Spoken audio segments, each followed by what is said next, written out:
네, 안녕하세요. 이원재입니다. 2월 5일 수요일 이원재 끝내주는 경제 라이브 시작하겠습니다. 네. 이 탄핵 심판 계속 제가 헌재 요즘 풀 영상을 공개해서 계속 보고 있는데 많은 스트레스 받는데 오늘 그 이야기 가장 잘 해주실 두 분 모실 거예요. 네, 앞 코너에서 박성태 사람과 사회연구소 연구실장님, 네, 요즘 유튜브 시사계의 아이돌이라고 합니다. 네, 김덕진, 그리고 김은지 시사인 기자님 모시고 정치 이야기, 현안 이야기 나눌 거고요. 그리고 놓치지 마셔야 될 게 딥시크 들어보셨죠? 들어보셨으면 꼭 끝까지 오늘 방송 들으셔야 되고요. 못 들어보셨으면 끝까지 꼭 들으셔야 됩니다. 딥시크 이후에 무료 AI 사용법 넘쳐나고 있는데 가장 잘 아시는 분이 우리나라에서 김덕진 소장이라고 계세요. 이분 모셔서 뒷코너까지 진행할 테니까 첫 코너 정치 이야기, 뒷코너 AI 이야기 끝까지 들어주시고요. 먼저 두 분 모시겠습니다. 박성태 사람과 사회연구소 연구실장님 그리고 김은지 시사인 기자님. 안녕하세요. 어서 오세요. 안녕하세요. 안녕하세요. 네, 박성태 요원님. 요원님이라고 요즘 부르는 게 유행인 것 같은데 요즘 잘 지내십니까? 예, 전 잘 지내고 있습니다. 저는 뉴스 앵커 하실 때 그 엄숙한 이미지가 아직 남아있는데 요즘 김은지 기자님 하시는 유튜브 출연하시는 거 보니까 뭐 박장대소에서 이름 그대로 이제는 거의- 박장대소를 만들어주고 계십니다. 그러게요. 짜증나는 정치 뉴스도 웃게 해주시거든요. 어제 방송에서 제가 앵커로 모시고 또 같이 하려니까 네. 어깨 움츠러들고 그래요. 지금 또 이것도 은은한 유머라고 보시면 될 것 같은데 정치 시사 유튜브계 아이돌이라고 하는 수식어가 너무 마음에 들어서 다음 방송에서 꼭 이야기해야 되겠다라는 생각을 아닙니다. 했습니다. 아니, 우리 아이돌 박성태 실장님이 아이돌이시면 김은지 기자님은 테일러 스위프트 정도 이거 되시는 거 지금 아닙니까 지금? 악플이 여기까지 하시죠. 두 분. 되겠습니다. 우리 정치가 지금 좀 우울한 상태인데 그래도 유쾌하게 좀 말씀 네. 부탁드리겠습니다. 예. 그래도 어쨌든 이 탄핵 심판 헌법재판소 이야기를 안 해볼 수가 없는데 일단 두 분 어떻게 보고 계세요? 좀 눈여겨보신 장면들이 있으신가요? 요즘 영상이 다 공개가 돼서 사실 뭐 계속 보게 되긴 하더라고요. 제가 그래서 시사인 방송에서는 김은지 앵커님에게 특별히 주문한 편말 같은 게 있습니다. 개 모양 이거 아이콘 만들어서 일일이 그러니까 헌법재판소의 변호인들, 국민의힘 지도부 그리고 무엇보다도 윤석열 대통령이 얘기하는 거에 대해서 그들의 주장을 일일이 반박하고 팩트 체크하고 하는 게 좀 무의미하다는 느낌도 들어서 이건 어떻게 평가하세요? 뭐 개소리입니다. 듣는 걸로. 사실은 이게 애매한 문제죠. 누군가 주장을 한다고 해서 그게 다 중요 쟁점은 아닌데 워낙 급이 있었던 대통령이 주장을 하다 보니 우리가 다 그걸 팩트 체크하고 사실은 따져봐야 되잖아요. 그러다 보면 이게 따지는 과정 자체가 양쪽의 주장이 마치 쟁점처럼 맞붙은 게 돼버려요. 그래서 이것 자체가 하나의 프레임이 되거든요. 그래서 자꾸 이거를 반박해 주는 게 맞나라는 생각이 들 정도로 너무 이게 반박하다 보면 화가 나잖아요. 그래서 김은지 앵커님이 시사인에서 개 모양을 그것도 3개씩이나 준비해 주셔가지고 네, 시바견, 개소리입니다. 진돗개, 그리고 네. 불독 이렇게 준비해드렸습니다. 일일이 반박할 필요 없이 사실 이게 굉장히 정치 철학적으로 저희가 해석할 수 있는 부분인데 그 프랭크퍼트라고 개소리에 대하여라고 하는 미국 뉴욕 타임스가 선정한 베스트셀러가 있거든요. 실제로 오늘날의 시대에는 거짓말과 개소리의 시대인데 거짓말보다 개소리가 훨씬 더 심하다라고 하는 정치 철학적 해설을 하고 있는 책인데요. 이 책이 지금 나온 게 아니라 몇 년 전에 나온 책이기도 하고요. 영어로 온 불시인데 네, 굉장히 그것을 한국어로 정말 적확하게 번역을 해서 요즘 저희가 자주 이렇게 개소리에 팻말을 관하여. 들면서 저는 해석을 사실 하고 책과 있습니다. 거리가 멀어서 그 책은 잘 모르고 그냥 썼는데 김은지 앵커님이 계속 이제 불쉿이라고 그 책에 나온 표현대로 얘기를 해주시더라고요. 그 책 제가 다 읽었거든요. 오, 역시 예. 영어를 읽었습니다. 영어로. 이야 네. 역시 밤에 저는 잠이 안 한국어로. 와가지고 아. 그거 읽다고 아니 근데 정말 재밌어요. 근데 네. 정말 요즘 세상에 정말 딱 맞는 정말 이렇게 통찰. 딱 맞는 예. 정치 철학적 통찰이야. 그리고 사실은 이 라이보다 거짓말보다 불빛이 더 위험하다. 그러니까요. 지금이 딱 그런 상황이잖아요. 그러니까요. 네, 그런 상황인데 그래서 개소리에는 개소리로 좀 더 심해지면 제가 진짜 개를 데리고 다니면서 짖게 만드는 소리를 내게. 사실 근데 그 개의 원조는 윤석열 씨였어요. 인스타그램에 개 사과 올린. 그러게요. 그때부터 아, 사실 이 모든 그렇죠. 상황이 좀 예견되어 있다라는 아. 생각이 들기도 하고요. 아. 예, 그때 전두환에 대한 평가를 하던 것이었는데 전두환이 5.18 빼고는 다 정치 잘했다라고 한다고 심지어 호남에서도 주장한다라는 식의 이야기를 해서 굉장히 큰 논란이 된 바가 있습니다. 심지어는 여권 안에서도 비판이 나오니까 그 당시는 야권이긴 했죠. 굉장히 사과하지 않고 버티다가 마지막에는 사과를 했는데 그날 밤에 인스타그램에다가 토리 개 앞에 그 인도 네. 무슨 사과를 이렇게 올렸던 게 있거든요. 그게 결국은 실제로는 전두환에 대한 평가 그리고는 사과하지 않고 고집불통인 이 모습들이 다 좀 종합적으로 보였던 게 아닌가 싶기도 하고요. 당시 이제 윤석열 후보가 그러니까 전두환이 5.18은 일으켰지만 경제는 잘했다. 뭐 이런 식의 얘기를 맞아요, 했었는데 맞아요. 사실은 본인은 경제도 못하고 또 5.18이 있었던 그 트리거가 됐던 계엄을 본인이 따라했어요. 네. 그러니까 사실 그게 정말 그런 말씀 하는 분들 사실은 많으시잖아요. 일상 속에서. 근데 그거 얼마나 위험한 말이에요. 사실 히틀러가 유대인 많이 죽였지만 경제는 잘했어. 예. 이렇게 얘기한다면. 쿠데타에 대한 자기의 마음의 영혼들이 이때만이 아니라 심지어 한동수 대검 감찰부장이 과거에 같이 근무할 때 육사를 자기가 갔었으면 아마 쿠데타 했을 것 같다라는 식의 이야기를 했다는 폭로도 한 바가 네. 있거든요. 그러니까 이 계엄에 대한 예고편들이 정말 많았는데 우리가 이것들을 좀 더 엄격하게 검증하거나 혹은 뭐 심각하게 못 봐서 여기까지 온 게 아닌가 이런 생각이 요새 들기도 해요. 사실 유권자들은 정치인의 특히 정치 어떤 리더의 면면을 다 알긴 쉽지 않잖아요. 미디어로 통해 비치는 일부만 보고 사실 미디어도 마찬가지입니다. 미디어도 많이 취재를 하고 이른바 마크맨들이 있지만 그분의 대외 활동들을 볼 뿐이지 사실은 속속들이 알기 힘들거든요. 제일 물론 미디어도 책임 있지만 제일 책임 있는 사람은 정당이죠. 정당에서 후보로 선출하고 그 캠프에 있던 분들 그리고 그다음에 캠페인을 같이 했던 분들 이 사람들은 속속들이 알았잖아요. 물론 사실은 윤석열 대통령이 저렇게까지 할지는 웬만한 사람들도 설마 했을 거라고 싶어요. 정당에서 당시 후보로 추천했던 분들도 지지했던 분들도. 그런데 제일 큰 문제는 지금 이분들이 이 내란범을 아직도 두둔하고 정파적 인류에게서 뭔가 사회를 불안하게 하고 내란이 아니다고 하고 헌법재판소를 흔들고 저는 국민의힘이 주요 정당으로서의 자격을 이미 잃어가고 있다라고 봅니다. 그리고 하나만 더 지적하면 사실 네네. 5.18 빼고 전두환 정치 잘했다라는 식의 이야기가 형용 모순인 게 5.18이 전두환이라는 사람이 가장 핵심 같은 이야기인데 네네네. 그걸 빼고 평가한다는 건 정말 말도 안 되는 이야기입니다. 그렇죠. 예. 그러니까 나중에 우리도 윤석열 씨에 대해서 나중에 역사적으로 회고할 때 계엄 빼고 그 사람이 뭐 다른 정신 잘했어 이렇게 말할 수는 이제 없는 거잖아요. 내란 빼고는 잘했어. 다른 것도 다 못했어요. 핵심은 다른 것도 다 못해서. 이건 고민이 없네. 고민이 없어. 탄핵 심판 얘기로 네. 잠 돌아가 볼게요. 김은지 기자님 어떠셨어요? 기억에 남는 장면이 있으셨어요? 사실 기억에 남는 장면, 그러니까 윤석열이라고 하는 지금 피고인의 여러 가지 문제적인 발언들을 이렇게 팩트체크하는 것의 무의미함을 박성대 실장님이 잘 지적해 주셔가지고 좀 조심스럽긴 한데요. 이제 그럼에도 불구하고 윤 대통령이 스스로 자백한 지점에 대해서는 좀 짚어볼 게 있다라는 생각이 드는데 선관위에 계엄군 가게 한 것은 본인이 김용현 장관한테 지시했다라는 사실을 말하지 않았습니까? 네네네. 이제까지 한 번도 관련한 진술들을 수사기관 가가지고 하지 않고 거부하고 있는 상황이었는데 여기서 이야기하다가 흥분해서인지 아니면 계산한 것인지 모르겠지만 자백했다라고 하는 지점을 좀 눈여겨볼 것이 있는 것 본인이 같고요. 지시했다. 예. 네. 그러니까 사실 빼도 박도 못하는 네. 상황이 된 네네. 것이죠. 가장 중요한 진술로 보이고요. 그 밖에 홍장원 전 차장에 대해서는 이제 거짓말한 내가 간첩 잡으라고 했다는 식의 이야기를 한다던가 네. 이런 것들은 다 뭐 궤변을 뛰어넘는 거짓말이라고 할 수 있죠. 그러니까 홍정원 국정원 전 차장한테는 내가 싹 다 잡아들여라는 말을 하긴 했는데 간첩 잡아들여라고 말했다고 진술했다는 말씀이시죠? 네, 그런 이야기를 했다는 건데요. 예. 네.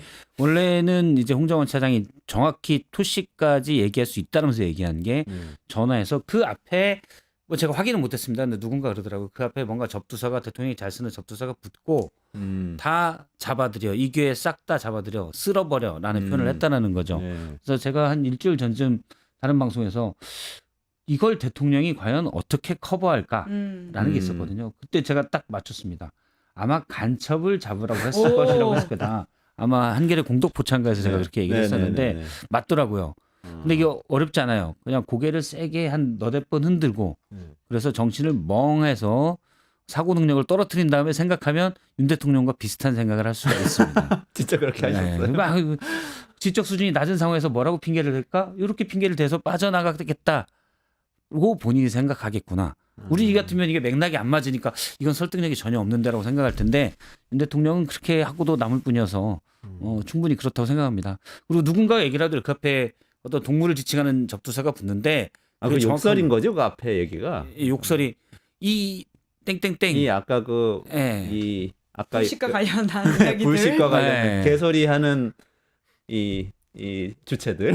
다 쓸어버려 뭐 이렇게 얘기했다는데 제가 그거는 절대 언급하면 안 된다라고 이제 저한테 그걸 얘기해 준 분에게 얘기를 했어요. 그러면 대통령은 그거를 쓸어버리라고 했다. 아, 국회 혹시 실제 그 친구들이 있을 수가 있어서 아. 국회에 그런 친구도 있으면 되겠니? 국회에 있는 강아지들을 쓰라고. 그렇죠. 그렇게 주장할 수 있으니 그런 건 얘기하면 안 된다라고 했는데 이미 어제 얘기했으니까 제가 이제 얘기하는 바입니다. 네, 진짜 어질어질한데요. 사실 명절 선연휴 기간에는 윤석열 대통령이 구속되어 있는 상태였기 때문에 이렇게 공개적인 발언을 할 수 없는 상황이었잖아요. 그래서 네네네. 상대적으로 좀 심신의 안정이 있었던 것 같은데 다시 저개변을 보면서 견뎌야 하는 이 상황이라고 하는 게 굉장히 아직도 내란이 종식되지 않았구나라고 하는 불안감과 함께 좀 굉장히 좀 우울감이 올라오더라고요. 그래서 빨리 탄핵 심판이 진행되는 게 모두의 평안을 위해서 좋겠다. 심지어 어제 윤 대통령이 이 평온을 해치지 않았다는 취지의 이야기를 하지 않았습니까? 사실 가장 저를 건드리는 말은 그것이었는데요. 12월 3일로 기억을 돌아가서 보면 그날의 평온은 모두가 깨졌죠. 물리적으로 보이는 유리창만이 아니라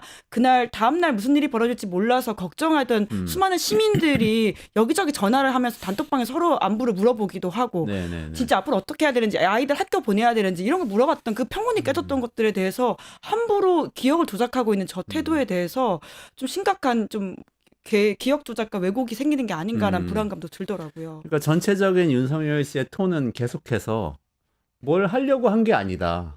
그 선관위에 군을 보내긴 했지만 뭘 하라고 한 게 아니고 그냥 체크? 뭐가 있는지 한번 보고 오라고 한 거다. 이렇게 얘기를 한 거고, 그러니까 국회에 투입된 군도 누굴 체포하거나 이런 얘기는 전혀 한 적이 없고 그냥 가서 질서 유지를 하라는 거였다. 이렇게 계속 주장하고 있는 거죠. 다 거짓말이죠. 가장 위험한 거는 본인이 거짓말인지 잘 모르고 있어요. 왜냐하면 평생을 되는 대로 말해왔기 때문에 거짓말인지 잘 모르고 있고 그래서 나는 정말 경고만 하려고 했는데 라는 생각으로 얘기를 하는 것 같은데 예를 들면 저는 이런 식으로 비유를 해요. 한 이제 정신적으로 완전 이상해서 심신미약자라고 할 수는 없고 어떤 덩치만 큰 이상한 사람이 대형 상가에 드럼통 10개를 가져가서 경고를 주겠다. 이 사람들에게 뭔가 겁을 주겠다고 불을 붙여요. 근데 마침 거기에 소방관들이 단체 쇼핑을 가서 다행히 그 불을 꺼서 어떤 대형 사고가 안 났다. 그러면 이 사람이 나는 그냥 겁을 주려고만 했어. 봐봐 아무도 다치지 않았잖아. 이게 성립합니까? 안 하죠. 이 사람은 어차피 단죄를 받는 거죠. 특히 그 이제 단죄를 받는 거는 처벌을 받는 거는 형사 재판에서의 문제고 탄핵 심판에서는 그 사람이 그 직을 유지할 만한가의 문제인데 그 정도 정신이면 전혀 유지를 시키면 안 되죠. 그래서 대통령이 헌법재판에서 계속 궤변을 하고 거짓말을 하고 맥락상에 맞지 않는 얘기를 하는 거는 헌법재판관들에게 이분은 형사죄의 유무와 관련 없이 그것도 분명하지만 없이 대통령직을 맡으면 안 되겠구나라는 생각을 더 심어줄 것 같아요. 이거 굉장히 중요한 말씀 해주셨는데 그 말하자면 예를 들어서 은행장이 자기 은행을 강도를 고용해가지고 턴다고 생각을 해보면 털다가 못 털었을 수 있잖아요. 들어오다가 그렇죠. 뭐 직원들한테 맡겨서 못 들었어. 그런데 나중에 은행장이 그래 나 못 털었으니까 나는 강도가 아니다 이렇게 주장할 때 그럼 이사회는 은행장을 그래 알았으니까 은행장 계속 하세요. 해야 되느냐의 문제. 말이 안 되죠. 은행장은 그렇죠. 일단 파면하고 그렇죠. 나중에 뭐 그게 죄가 강도죄인지 아니면 뭐 강도 미수죄인지 이런 거는 법정에 가서 다투세요. 이러자 뭐 이런 그렇죠. 얘기잖아요. 아무 일도 일어나지 않았다고 하지만 말씀하신 대로 평온이 다 깨졌고 공포, 불안. 전 국민이 지금 화병에 걸렸어요. 저 같은 경우는 전집 한 12주 정도 되는 것 같아요. 계속. 심지어 그때 경제적인 어떤 상황도 굉장히 좋지 않았지 그렇죠. 않았습니까? 그러니까 아무것도 일어나지 않았다라고 하는 것은 정말 윤석열 대한 사실을 만들고 있는 현실이라고 저는 보고요. 그러니까 저기에 대해서는 좀 우리가 대항할 수 있게 그날의 기억들을 좀 모아가지고 정말 어떻게 각자의 평온이 깨졌는지에 대한 이야기를 더 많이 해야 되겠다는 생각이 좀 들어요. 그러네요. 그거 정말 우리가 어떤 피해를 지금 받고 있는지. 당시에 국회에서 계엄군을 막았던 당직자와 민주당 보좌관들 여러분들이 있잖아요. 그분들의 얘기를 들어보면 막을 때는 당장 일단 막아야 됩니다 해서 가서 몸으로 막았지만 딱 그 시간이 끝난 뒤에 공포에 살이 떨렸다. 총든 군인이 왔잖아요. 그리고 대부분 그렇죠. 40대 이상 50대 분들은 5.18을 어떤 미디어를 통해서든 어쨌든 간에 이야기를 들어서는 다 알고 있거든요. 근데 갑자기 군인이 총 들고 국회 왔어요. 물론 뭐 실탄은 놔뒀다고 하지만 어떤 일이 벌어질지 누가 압니까? 그 상황에서. 이런 것들이 통제되지 않는 상황이라는 거는 계엄군 중에 한 명, 그 1,700명 이상이 들어갔는데 그 중에 한 명이 그냥 성격이 이상하고 좀 그래서 막 총으로 때리고 칼을 휘두르고 그러면 저쪽에서도 당연히 더 막죠. 그렇죠. 그러면 그 상황이 어떻게 될지 누구도 장담할 수 없는 상황이 되는 거예요. 네. 그 위험한 상황을 지금 저 뒤에 나오는 대통령이 저자가 만든 거죠. 그러니까 어떤 보좌관 얘기를 들으니까 50대 후반 정도 된 좀 더 5.18에 약간 가까운 분들은 뒤에 정말 다리가 떨렸다고 얘기를 한다고 그러더라고요. 너무 그 공포가 그 45년 전의 일이 나한테 지금 일어나는 건가? 그게 이제 생각이 나서 공포가 됐다. 이게 어떻게 아무 일도 일어나지 않은 겁니까? 그리고 실제적으로 경제 잘 아시니까 12월에 소매 판매액 지수가 1년 전에 비해서 3.3%가 줄었어요. 요거는 기사 보니까 어제 나왔던 기사인데 기사 보면은 2003년 카드 대란 사태 이후 처음이다.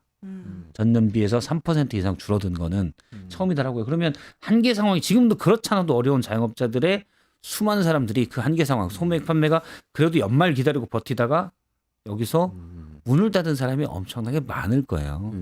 지금 경제가 실제 하는이나 이런 데서도 전망치를 내리잖아요. 0.34%포인트씩 내리고 있는데 그러면 이건 우리가 숫자로만 알지만 실제는 0.1%, 0.2% 경제성이 떨어진다는 거는 가장 1번은 자영업자들이 문을 닫는 자영업자들이 훨씬 많아지고 있다는 거예요. 수많은 가정을 이미 윤석열은 깨트린 겁니다.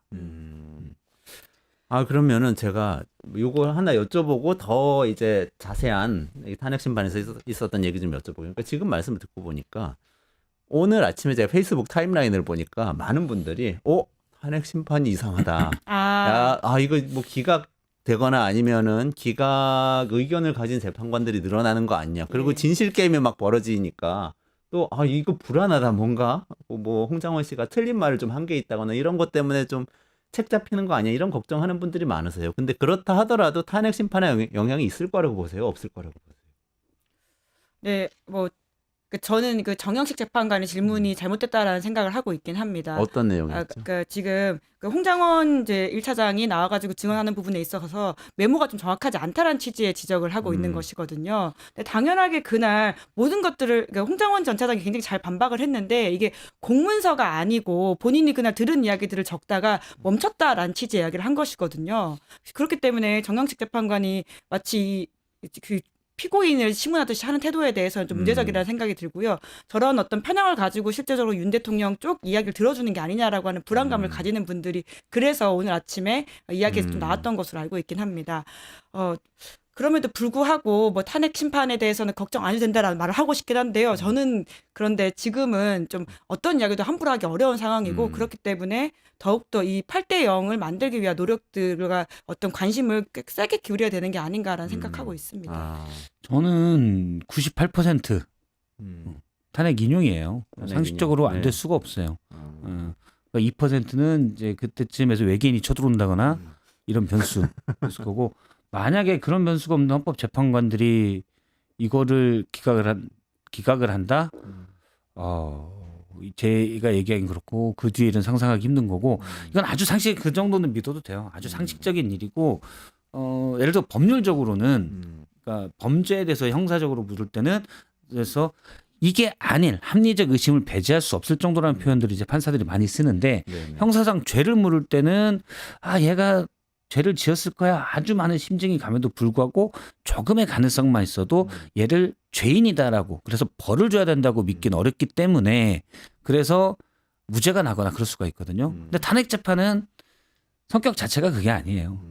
이 사람은 그 지난번에 박근혜 전 대통령 때 딱 내는 게 국민들의 신뢰를 잃었으면 이미 그 직을 유지할 수 없다라고 판단을 해요. 중대한 헌법과 법률의 위배 사항이 있고 국민들의 신뢰를 잃어서 그 직을 유지할 수 없을 때 그러면 법의 죄를 막 이렇게 쭉 보겠지만 스펙트럼상 있겠지만 사실 국민의 신뢰를 엄청나게 잃어서 이 사람이 이직을 돌아온다고 해도 죄도 좀 있고 죄가 없는데 잃었다고 해서기는 안 되겠지만 죄도 있는데 국민의 신뢰를 엄청나게 잃어서 이직을 도저히 수용 못할 그러면은 파면시키는 거예요.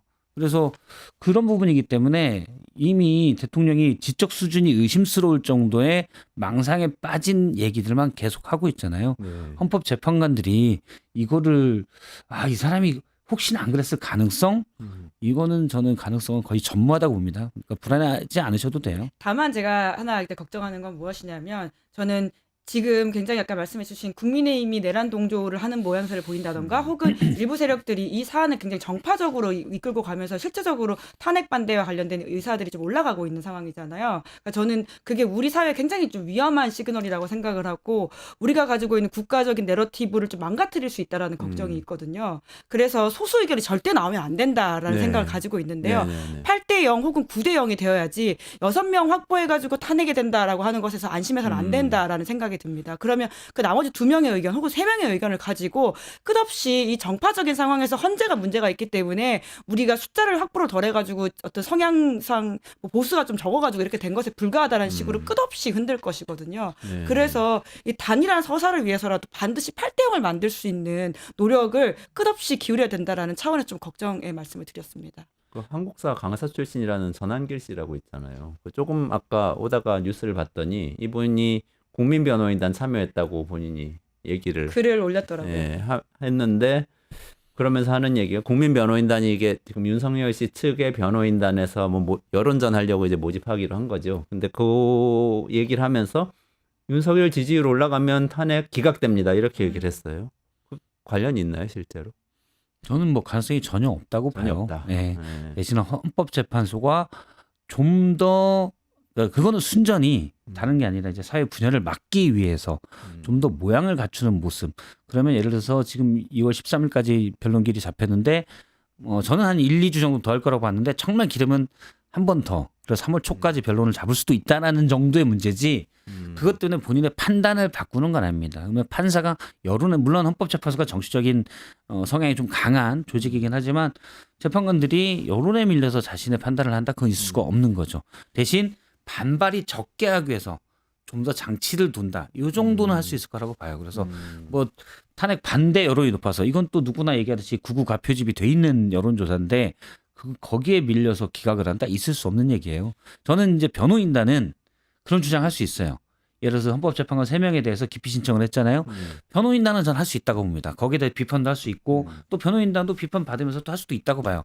변호인단은 그거 하라고 돈 받는 사람들이에요. 네네. 그러니까 자신의 클라이언트가 이기거나 어쨌든 최소한 피해를 최소화시키기 위해서 최대한 할 수 있는 일을 하도록 훈련돼 있는 사람들입니다. 그래서 우리가 변호인을 뭐 개인적으로 비판할 수는 있지만 그 사람이 어떻게 보면 자기 일 하는 거라고 볼 수 있어요. 그렇죠. 그런데 문제는 국민의힘의 정치 지도자들이 거기에 편승하고 그런 얘기를 하는 건 이거는 정치는 그 영역이 아니잖아요. 그러네요. 그러면 이분들은 네. 정치는 윤석열이라는 미친 사람이 계엄을 일으켰어요. 그러면 정말 몰랐다 내가 저런 사람인 줄. 네. 그럼 탈당을 시키고 사죄하고 네. 그 다음에 예를 들어서 이제 대선 국면이 있으니 그럼 뭐 이재명 대표를 비판을 하든 뭘 하든 본인들 그 다음에 정치 활동을 하면 돼요. 물론 사죄하고. 근데 이분들은 지금 사과만 하고 그러고 계속 두둔하고 있어요. 그러게요. 대통령 찾아가고 있고. 네네. 이거는 국민의힘이 어떤 명맥을 오랫동안 이어온 물론 민정당부터 출발하긴 했지만 명맥을 이어온 우리나라 주요 정당으로서의 할 일은 도저히 아니다. 예. 그래서 저는 좀 과하게 제 개인적으로 생각한다면 사실은 좀 더 합리적인 보수주의자들이 국민의힘을 해체시키고 다시 창당을 해야 된다. 그런데 아직 그분들도 힘이 없는 것 같아요. 국민의힘 해체해야 한다. 국민의힘 얘기부터 해보죠 그러면. 근데 사실은 그래도 탄핵에 찬성하는 국민이 훨씬 많잖아요. 근데 국민의힘 왜 이런 식으로 계속 가는 거예요? 정치적으로 어떤 의도가 있는 거죠 이게? 왜 그런 건가요? 왜 윤석열 왜 씨하고 앵커했다가 패널했다고 그래요? 아니, 뭐 훨씬 어떻게 저보다 하셔야 잘하시는 것 같은데 진짜 제가 어떡해요. 답을 많이 하는 게 잘하시죠. 민망해서. 제가 볼 때는 지금부터 진행해 주세요. 김민지 제가 앵커가 그 김민지 지금 기자죠. 김민지 기자가 보통 제가 이제 방송국에 있어 보면 앵커를 잘하는 분보다 앵커를 잘하고 또 패널에다 출연을 잘하는 분도 또 출연을 잘하고 이런 게 있거든요. 성격이 나뉘어요. 근데 둘 다 잘하는. 박성태 실장님의 딜을 이어가겠습니다. 둘 다 잘하시는. 제 말을 끝까지 들었어요. 제 이후로 처음 보는. 역시 제가 그것까지 맞췄습니다. 역시 잘하시네요. 역시. 둘 다 잘하는 앵커와 패널을 사실 둘 다 잘하기가 쉽지 않거든요. 제가 두 분 다 따르겠습니다. 예, 영광입니다. 근데 국민의힘도 그러면 둘 다 잘할 수 있나요? 예를 들면 합리적인 보수도 잡으면서 윤석열 씨도 끝까지 옹호하면서 둘 다 잘하면서 갈 수 있다고 생각하는 거예요 지금? 뜨거운 아이스 아메리카노 같은 이야기인 것 50% 같은데요. 넘어야 되잖아요. 네, 어쨌든 이게 절연을 주요 해야죠. 정당인데. 그러니까 근데 아직도 그러니까 처음 내란 사태 벌어졌을 때 제가 계속 이야기했던 게 다른 방송 나가서도 윤 대통령 제명부터 해야 된다라는 이야기를 했었습니다. 1호 특별당원이라고 본인이 스스로 말하지 않았습니까? 그런 윤석열 대통령이 아직도 당원으로 있으면서 디커플링을 시도한다라고 하는 건 눈 가리고 아웅에도 불과한데 심지어 그것조차도 안 하고 있고요. 보통은 이런 사태들이 일어나면 그 정치인들이 나와가지고 무릎 꿇는 퍼포먼스를 하면서 죄송합니다 정도는 했었었는데 아까 사과하셨다고 말씀하셨지만 사실 권성동 비대위원장이 비대위원장 되면서 메시지로 사과 메시지 정도 내고 말았거든요. 그게 진짜 사과인가 싶을 정도의 애매한 이야기들로 넘어갔기 때문에 지금 국민의힘은 사실 그럴 상황이 전혀 아닌 것으로 보이고요. 그러니까 뒤에서는 이 상황이 끌려가는 거에 대한 불만과 불쾌함 혹은 뭐 걱정하시는 분들이 계시긴 합니다. 하지만 전혀 그런 것들이 지금 힘을 받지 못하고 있기 때문에 우리가 목도하고 있는 국민의힘이 불행한 상황들이 있는 것이죠. 사실 보수의 어떤 뭐 아주 불행한 모습들인 거죠. 저는 이제 이겼던 하나의 이벤트 사고가 아니라 구조적으로 이렇게 될 가능성이 높다라는 게 상당히 우려스러워요. 그러니까 미국 같은 경우 트럼프가 민주주의에 거의 반대되는 일을 하면서도 큰 인기를 얻어서 네네. 사실은 직접 민주에서 대통령으로 선출되고 또 지금 전 세계에 대해서도 예를 들어서 뭐 국제 평화랄지 연대랄지 우리가 당연한 것이라고 여겼던 이런 가치들을 다 필요 없어 라면서 뭐들 하고 있잖아요. 네네네. 우리나라도 그런 현상이 지금 국민의힘을 보면 예를 들어서 계엄은 절대 안 돼. 그러니까 뭐 물론 법에 나와 있는 거니까 그 요건이 성립되면 할 수 있죠. 북한이 쳐들어왔어요. 계엄할 수 있죠. 전시나 비상사태 할 수 있지만 그냥 본인의 권력을 공고하게 위한 계엄은 절대 안 돼. 이건 우리가 그냥 다 동의하는 암묵적인 굳이 얘기하지 않아도 되는 군인들이 정치에 개입해서 총으로 어떤 각 개인의 또 정치인들을 감금시키고 이래서는 안 돼. 라는 말할 필요도 없는 기본적인 가치들이잖아요. 그걸 깨트린 사람을 지금 주요 정당이 두둔하고 있어요. 그러게요. 이거는 말이 안 되는 거죠. 그러니까 이분들 얘기는 국민의힘 얘기들은 계엄은 잘못했어요. 하지만 탄핵은 안 돼요. 뭐 이런 이건 논리상 있을 수가 없는 그거 거예요. 말이 안 돼. 사실 탄핵 안 하면 다시 돌아오는 거잖아요. 그렇죠. 돌아오는 계엄을 선포한 대통령이. 그렇죠. 총으로 국민의 기본권을 억압하려고 한 제압하려고 한 지도자를 다시 지도자 위치에 대통령 자리에 앉혀요. 이자가 무슨 짓을 할 줄 알고. 아마 제가 방송에서 가끔 얘기하지만 윤석열 대통령이 기각돼서 대통령직으로 복귀하면 제일 당황할 건 국민의힘 의원들일 거예요. 네. 그 이후로 모든 선거는 다 지게 돼 있거든요. 그런데 본인들이 정치적인 저는 그 이유는 그렇다고 봐요. 일단 원래는 저는 설 지나고라고 봤는데 훨씬 좀 더 가고 있긴 한데 태세 전환 원래 대통령이 계엄하고 체포가 되는 순간 그러니까 탄핵 소추가 된 순간 이번 대선 졌다. 우린 망했다. 사실 2017년에 박근혜 전 대통령 때보다도 더 망해야 되는 상황이거든요. 대통령의 한 짓이 2017년 박근혜 전 대통령 2010년에 탄핵 소추됐던 그거보다 더 훨씬 나쁜 거예요. 네. 제가 볼 때 뭐 최소한 10배 이상 나쁜 짓을 저질렀거든요. 그러면 당연히 졌다 해야 되는데 극우 지지자들이 막 들고 일어나면서 일단 왜곡됐을지언정 여론조사에서는 대등하게 나오니 네. 그 에너지를 이용하려고 하고 있는 거예요. 이용하려고 하는 이 거다. 에너지가 없으면 우리는 그냥 다 파편화돼서 흩어지고 아이고 잘못했습니다. 정말 속고대저만 하고 다녀야 되는데 그구들이 그 에너지를 심어주니까 오케이. 그냥 일단 눈으로 보이기는 거의 민주당과 비슷한데 그 에너지를 이용하고 가고 대신 대선 국면에 대해서는 어차피 중도층이 다 그러면 투표하러 많이 나올 테니 이 상태는 위험할 거니까 태세 전환을 해야 되는데 네. 저는 그게 이제 1월 설 지나면 될 거다. 사실은 그 전에는 대통령이 체포되면 될 거다. 네, 네. 이런 식으로 봤는데 극우 에너지가 생각보다 커요 너무. 지금 뭐 언제까지 갈지 모르는 상황 아니에요? 네, 그래서 제가 볼 때는 국민의힘 내부에서도 이거 우리 빨리 태세 전환을 해야 되네. 너무 끌려다닌다라는 얘기들이 있어요. 그래요? 있어요. 예, 지금? 예. 있고 본인들도 그 생각을 했어요. 그러니까 권성동, 권영세도 대놓고는 얘기 안 하지만 국민의힘 의원들 좀 합리적인 분들 만나보면 이 두 분도 설마 김문수를 후보로 내밀겠냐 네. 그런 얘기들을 하고 네, 네. 대신 적절하게 소프트 랜딩을 하려고 하는데 극우층의 이 목소리가 너무 세다 보니 본인도 이 소프트 랜딩에 어떤 타이밍을 못 잡고 있는 거예요. 타이밍 못 치면은 이거는 파면 되면은 바로 대선 국면 되잖아요. 그렇죠. 그러면은 그때까지 태세 전환이 안 돼 있으면 바로 태세 전환하기 어려운 거 아닌가요? 파면 되면 또 파면 됐으니까 이거 잘못된 그쵸. 심판입니다라고 주장을 해야 되는 상황이 되잖아요. 이게 흐름상. 거기서 나타난 묘한 장면이 어제 나경원 의원이 브리핑을 하고 권성동 권영세는 안 하고 이런 거예요. 여기에서 면회 갔다 와서. 면회를 면회 세 명이 갔다 같이 와서. 갔다 그렇죠. 왔는데 네. 같이 갔다 왔는데 나경원 의원이 대통령이 민주당의 나치, 투표로 선출된 나치 같은 행태가 있다라고 이제 비판하고 그러잖아요. 그걸 나경원이 전했는데 김대식 의원 말에 따르면 그런 말 들은 적이 다른 분은 없다고 한다. 아, 세 명이 그래요? 같이 있었는데 네. 나치 얘기는 안 한 것 같은데 그러면 대통령 만나서 권성동, 권영세는 딴 생각하고 있고 나경원만 듣고 있었어요? 애매하잖아요. 그리고 권성동 원내대표도 나경원 의원의 브리핑에 약간 불만이 있대요. 안 하기로, 그러니까 그걸 합의를 했는지 명시적으로는 네. 모르겠지만 그냥 개인적 차원으로 방문한 거니까 면회를 한 거니 브리핑 이걸 안 하는 분위기였는데 뜬금없이 나경원 의원이 했다는 거죠.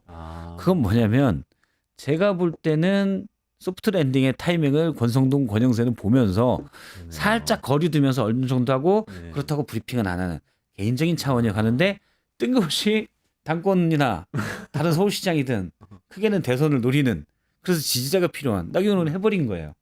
이게 통제가 잘 안 되거든요. 네. 지금 그런 국면으로 막 가고 있는 거예요.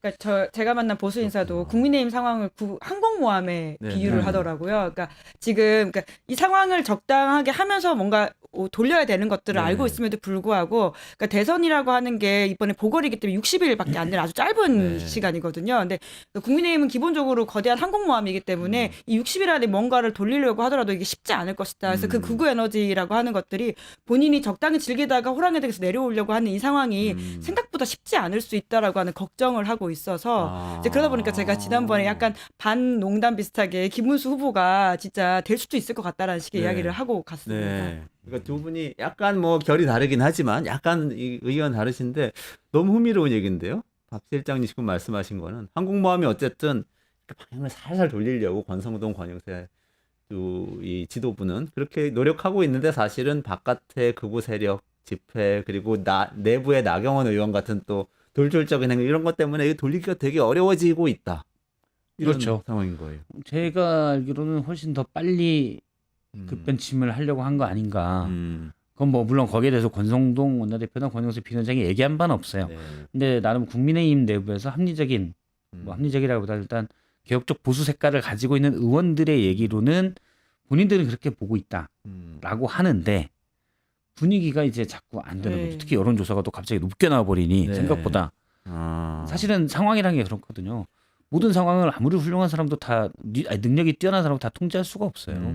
지금 이제 국민의힘이 그런 판국이다.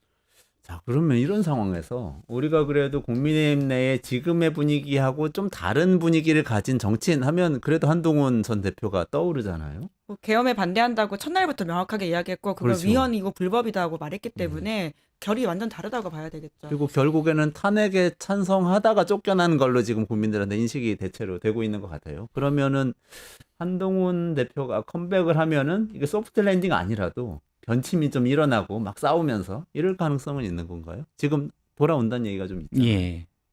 2월 네, 언제 2월, 돌아오나요? 2월. 언제 돌아오는지. 이월 아니, 언제입니까? 김은지 기자가 잘 알아요. 네. 아니, 얘기해 주세요. 예, 한동훈 대표 관련해가지고는 어제 이제 김상욱 의원이 이번 주 정도 이제 말에 나올 수도 있다라는 취지의 이야기를 했는데요. 오늘 아침에 또 조경태 의원 같은 경우에는 그 정도까지는 아닐 것 같다라는 식으로 이야기를 해가지고 아마 시기를 좀 보고 있는 것 같습니다. 그 네. 시기를 본다라고 하는 것은 결국 윤 대통령에 대한 수사와 탄핵 심판이 얼마나 진행되는지에 따라가지고 반응을 할 것으로 보이는데 그렇다고 딱 탄핵이 되는 순간 나온다고 하는 건 너무 좀 뭐라고 할까요? 이게 상황상 너무 눈치를 보는 것 같은 네. 면이 있기 때문에 그에 앞서 적절한 타이밍을 좀 찾고 있는 게 아닌가 싶은데요. 나올 것으로 보이긴 합니다. 본인도 생각이 있는 것 같고요. 지금 보면은 약간 짜여진 로드맵에 따라서 움직이고 있는 것 같아요. 네. 그러니까 어제 그제 뭐 이렇게 몇 시간 차이로 한동훈 대표된 기사가 쭉 나왔거든요. 처음에는 뭐 조갑제를 만났다. 보수 농객. 그러고는 유인태 사무총장 만났다. 김종인 전 비대위원장 만났다. 마치 정치계의 여야의 원로들을 두루 만나면서 얘기 듣는 듯한 얘기도 보도가 쭉 나오는데 제가 볼 때는 한동훈 전 대표 측의 한 인사가 또는 여러 인사가 계획을 잡고 여기저기에 얘기를 해주는 거 아닌가. 네네네. 뭐 과도한 억측일 수도 있지만 그런 생각이 들어요. 그리고 한동훈 전 대표의 지지자들도 좀 조직적으로 움직이는 모습도 있고 그래서 나름 계획을 잡고 있지만 계획이라는 게 사실은 그 환경에 따라서 이루어지는 거잖아요. 네. 그래서 저는 뭐 그냥 전혀 정보는 없는데 김상욱 의원이 뭐 이번 주말 하는데 그러기는 저 같으면 좀 빠르다라고 생각되고 최소한 헌법재판소의 변론 기일이 마지막 연재 딱 잡히는 것.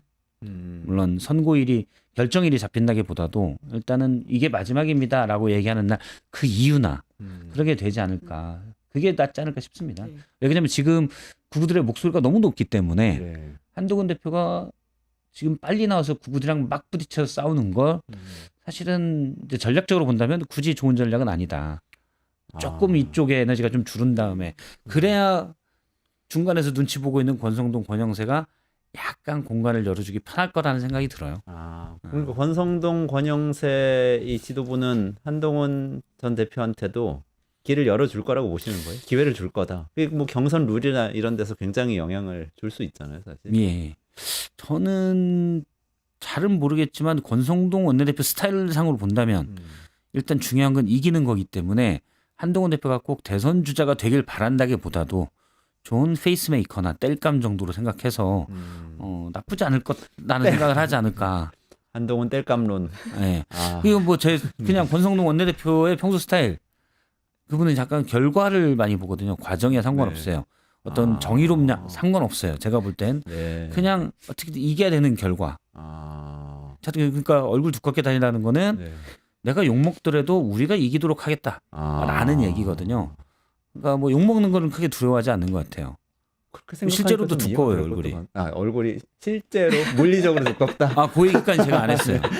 인신공격이 될 수 있기 때문에 그것까지는 안 하고 그냥 우리가 추상적으로 얼굴이 두껍다. 네. 본인이 한 말이니까요. 본인이 한 기본계 말이죠. 의원총회에서. 네, 그렇죠. 네. 그러면 어쨌든 간에 공간을 열어줘서 경쟁이 벌어져서 국민의힘 이 대선 후보 결정 과정이 흥행이 좀 되게 만들어 좀 대선에서 이겨보자. 이게 이제 권성동 원내대표. 그렇죠. 근데 막 지지하진 않을 것 같아요. 왜냐하면 한동훈이 만약에 주요 당권을 잡고 한다면 권성동 원내대표가 꼭 좋을 건 아니기 때문에 지지하지는 않겠지만 막진 않겠다. 뭐 이 정도로가 낫지 않을까. 근데 좀 세게 나오면 어떻게 돼요? 그러니까 이미 지금 윤석열 씨 탄핵에 대해서 반대하는 방향으로 국민의힘이 쭉 가고 극우 정치 세력까지 다 이렇게 모아놨는데 네. 한동훈이 컴백하면서 탄핵에 반대합니다. 내란범입니다. 이렇게 얘기를 하면 어떻게 되나요? 당이 깨지지 않아요? 그러니까 향후를 위해서 굉장히 전 중요하다고 보는데요. 그래서 한동훈 대표는 무조건 나올 거라고 봅니다. 그러니까 이번에 사실 국민의힘 경선 후보가 누가 되든지 간에 본선에서 이긴다라고 장담하기는 어려운 상황이지 않습니까? 이 내란 사태의 주범이 누구냐라고 하면 윤석열 대통령이고 아직도 윤 대통령은 국민의힘 소속입니다. 그렇기 때문에 이번 선거가 내란에 대한 심판이라고 가게 된다면 국힘이 이기기 굉장히 어려운 상황인데요. 만약에 이번에 후보로 나온 사람, 그러니까 본선을 뛴 사람이 나와가지고 2등이 아니라 심지어 3등을 하는 상황까지 돼서 이 책임론이 불거지게 된다면 결국 당은 와해가 될 것이고요. 그러면 새롭게 무언가를 하자라고 하는 이야기가 나올 겁니다. 그때 당권을 잡고 다음 에너지를 누가 가지고 가느냐의 문제도 내다본다면 한동훈 대표 입장에서는 이번에 여튼 나와가지고 본인의 인상들을 좀 심어놔야 된다는 고민을 하게 되지 않을까라는 생각이 들기도 하고요. 그것이 정책 판단으로서도 가능하지 않을까. 물론 그게 너무 심하면 깨지는 상황까지도 갈 텐데 깰 만한 에너지는 사실 지금은 없어 보이기도 하고요. 또 이준석 그 의원이라고 하는 또 변수도 존재하고 그래서 어떤 식의 다이나믹스가 생길지는 좀 봐야 될 것 같긴 한데 여튼 한동훈 대표로서는 나오는 게 본인한테 득이 된다라는 판단을 할 것 같기도 합니다. 당을 깨는 건 없을 거예요. 네. 네. 나가면 지금까지 그러니까 양당 체제가 공고히 되면서 이준석 의원이 깨서 나가서 창당을 하고 정말 어렵게 지역구 의원이 되긴 했지만 나가면 집 나가면 고생이다. 이게 이제 여야가 다 가지고 있어요. 그래서 깨서 나가면 다시 들어오기도 힘들고 그런데 사실 지금 당을 잡고 있는 세력을 뒤집어 엎으면 되잖아요. 그게 사실 훨씬 쉽거든요. 그래서 깨서 나갈 일은 거의 없고 언제 뒤집는데 성공하냐의 문제지 그 안에서 싸울 것이다 라는 생각이 듭니다. 두 분 말씀 정리하니까 한동훈 전 대표는 그런 페이스메이커 역할이라도 마다하지 않고 할 거다. 이 다음을 생각해서 이렇게 한동훈 대표가 자신감으로 뚝뚝 뭉치는 이유거든요. 반드시 이길 거라고. 곱게 컸어요.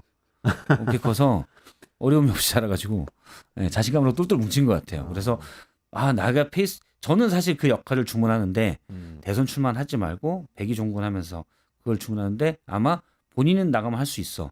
그리고 나만이 잘할 수 있어라는 걸로 할 겁니다. 절대 내가 가서 뭐 땔감이 돼도 좋고 이 생각은 절대 안 할 뿐이라고 저는 생각을 해요. 그렇게 생각하니까 어쨌든 마다하지 않고 혹시라도 불리한 경선 룰이 되더라도 경선에 참여를 해서 완주를 한다는 말씀이시잖아요.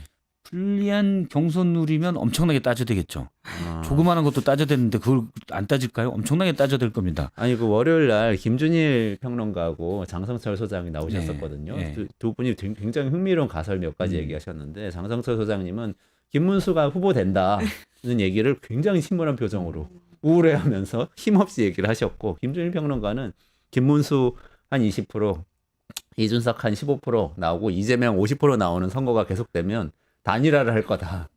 근데 단일화하면 이준석으로 단일화해야 될 거다. 이런 관측을 주셨어요. 어떻게 보세요? 네, 네. 결국 국민의힘 후보가 누가 되는지 따라 가지고 이준석 의원의 고민이 좀 달라질 것 같은데요. 뭐 적어도 탄핵에 반대하고 계엄을 찬성하는 후보와는 단일화하기는 어려울 겁니다. 왜냐하면 이번 선거 진짜 이긴다라고 하는 보장이 없는 경우에 자기 브랜드까지 깎아먹으면서 차기를 노릴 수 있는 이준석 의원이 굳이 그런 선택을 할까라는 좀 생각이 들긴 하는데요. 이제 그럼에도 불구하고 그 국힘의 어떤 후보가 되는지 따라서 그 이준석의 완주 의지와 단일화 상황은 좀 달라질 수 있지 않을까. 그러니까 복합적인 방정식이라고 봐야 되지 않을까 싶습니다. 김문수 장관이 후보가 될 가능성은 저는 상당히 낮다. 낮다고 보는데 보시는구나. 낮죠. 낮은데 왜냐면 권성동, 권영세 두 분이 그렇게 지적 수준이 떨어지는 분들이 아니에요. 그래서 이거 이렇게 김문수 장관으로 본선 나가면 우리는 무조건 진다라고 알고 있거든요. 다 계획이 있으신 분들이다. 그렇죠. 지금 트라이는 이런 할 수 말씀이시네요. 있지만 사실은 정권을 뺏긴다는 게 엄청 큰 겁니다. 이거를 특히 중진들은 잘 알아요. 그리고 특정인을 얘기할 수는 없지만 만약에 무슨 수사를 받거나 곤혹스러운 일이 있을 법하다고 생각되는 분들은 사활을 겁니다. 정권이 바뀌면 이분들은 다 수사해요. 예를 들어서 지금 정권 바뀐 뒤에 문재인 정부에서 윤석열 정부로 바뀐 뒤에 예를 들어서 감사원 관련돼서 그렇고요, 원전 관련돼서 그렇고 서해 피격도 그렇고 얼마나 많은 분들이 수사를 받습니까? 네. 예를 들어서 울산 어제 무죄 나왔지만 또 울산 것도 그렇고 이런 것들을 좀 정치를 오래 해본 사람들은 다 알고 있어요. 그래서 그냥 그래. 예를 들어서 이전에 노무현 전 대통령이 사실은 그다음에 나갔을 때 우리가 많은 개혁을 했기 때문에 그다음은 누가 돼도 상관없어라는 식으로 얘기를 했었다는 거예요. 근데 당시에 중진의 일부는 그런 얘기를 하던 이게 얼마나 나이브한 생각이냐. 정권을 뺏긴다는 게 얼마나 큰일인지를 모른다. 일단은 중진들은 계속 다 턴다는 거죠. 예를 들어서 뭐 이재명 대표에 대한 기소만 봐도 그렇고. 그래서 이런 것들을 알고 있는 국민의힘 중진들은 그냥 차기를 노린다 그런 생각은 거의 없습니다. 지금은 해볼 만하다고 생각을 할 거고 그러면 김문수 장관으로 후보를 내밀면 100패다라는 걸 알아요.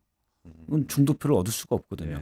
그래서 절대 그런 일은 없을 거라고 생각하는데 만약에 막 이상하게 정말 분위기가 꼬서 됐다. 그러면 제가 상상컨대는 권성동 원내대표가 A씨 지금 어떻게 되고 있는 거야? 라고 푸념을 할 겁니다.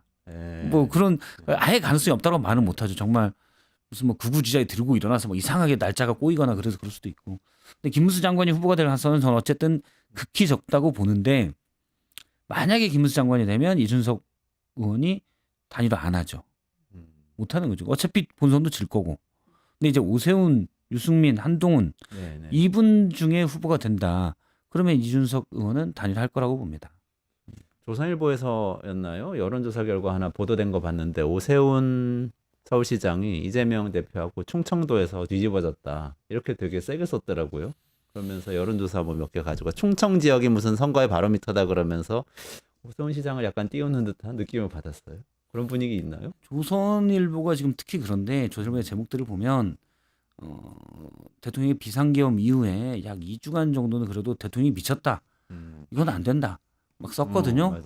근데 극우 지지가 극우 결집이 좀 더 되고 여론조사가 약간 되고 거기에서 이제 아마 조선일보는 유권자들이 일부 이재명 대표에 대한 비호감이 있다라는 신호를 충분히 읽은 것 같아요. 그 다음부터는 조선일보가 아무리 보수고 극우 성향이 약간 있다고 하더라도 사실은 나름 우리나라의 주요 언론이고 레거시 미디어의 큰 축이었는데 그 다음 조선일보의 제목들이나 기사를 보면 예를 들어 헌법재판관 문제, 뭐 예를 들어 약간의 빌미를 줬다고 해도 그걸 따지는 먼저 여기가 먼저 문제지. 여기가 더 중요한 본질적 문제는 아니거든요. 그런데 조선일보의 기사 제목들을 쭉 보고 내용을 보면 계속 지금 국민의힘이랑 괴를 같이 하고 있어요. 그거는 조선일보가 아무리 보수해 해도 이전과는 분명히 선이 또 다른. 저는 거기에는 분명히 민주당이 정권을 잡으면 안 된다. 그건 왜냐하면 앞서 제가 일부 중진들이나 이런 사람들이 정권이 바뀌면 얼마나 피해를 볼지를 알기 때문에 그런다고 그러는데 조선일보도 좀 마찬가지로 생각을 해요. 그래서 그런 제가 볼 때 이건 순전히 저의 개인적 해석인데 조선일보의 그런 의도가 충분히 보여요. 그래서 민주당 대세론을 자꾸 없는 거죠. 제목에 보면 그러니까 중앙동아는 별로 안 그렇습니다. 네. 동아는 오히려 그런 거 안 따지고 과격하게 그러니까 과격하다기보다도 강하게 할 얘기 네. 이쪽 저쪽 다 하는데 중앙도 어느 정도 하고 네. 근데 조선은 플레이를 하고 있다는 느낌이 강하게 들어요. 그래서 국민의힘 지도부하고 같이 호흡을 맞추면서 하는 뭐 것 같다. 둘이 회의를 하는지 모르겠지만 민주당이 안 되게 하기 위해서 그런 의도가 상당히 많이 들어가 있다. 이재명 대세론이 그 중에 이제 핵심적인 그렇죠. 가정인가요, 말하자. 그렇죠. 그래서 프레임인가요? 뭐 다 보면 이번에도 헌법재판소가 왜 잘못해서 자꾸 그러냐. 사설도 법원의 문제, 공수처의 문제 이런 것들을 더 크게 다뤄요. 물론 그건 또 뭐 보수가 다룰 수도 있다라고 생각을 하지만 무게 중심이 다르죠. 그걸 가지고 맞아요. 하는 이쪽이 그렇죠. 잘못했는데 그럼요. 그래도 니네도 그도 좀 잘하지 그랬어. 뭐 요 정도 톤이면 모르는데 여기를 더 크게 다룹니다. 가해자를 옹호하는 그렇죠. 그런 분위기인 그거는 거죠. 그거는 의도가 들어가 있다라고 저는 해석을 해요. 근데 아까 국민의힘 해체까지도 해야 한다 이렇게까지 주장하셨는데 이렇게 예를 들어서 정말 저는 이러면 안 될 것 같긴 하지만 지금의 지도부가 뜻하는 대로 쫙 이렇게 한국마음을 잘 변심을 해서 소프트 랜딩을 해서 진짜 51대 49 구도를 만들어요 대선에서. 그럼 이제 해체하고 이런 얘기는 할 수 없는 상황이 되는 거예요. 어차피 지금도 제가 해라고도 안 해요. 아니 제가 사례를 찾아보니까 예전에 통합진보당 그 법무부가 정당에서 청구를 해야 심판할 때 되는 상황이긴 법무부가 하죠. 청구해서 예. 하더라고요. 그러니까 예. 정권 바뀌면은 진짜 할 수도 있는 거 아닌가 이런 생각이 들 정도로 가끔 분노할 때 그런 생각이 막 들던데.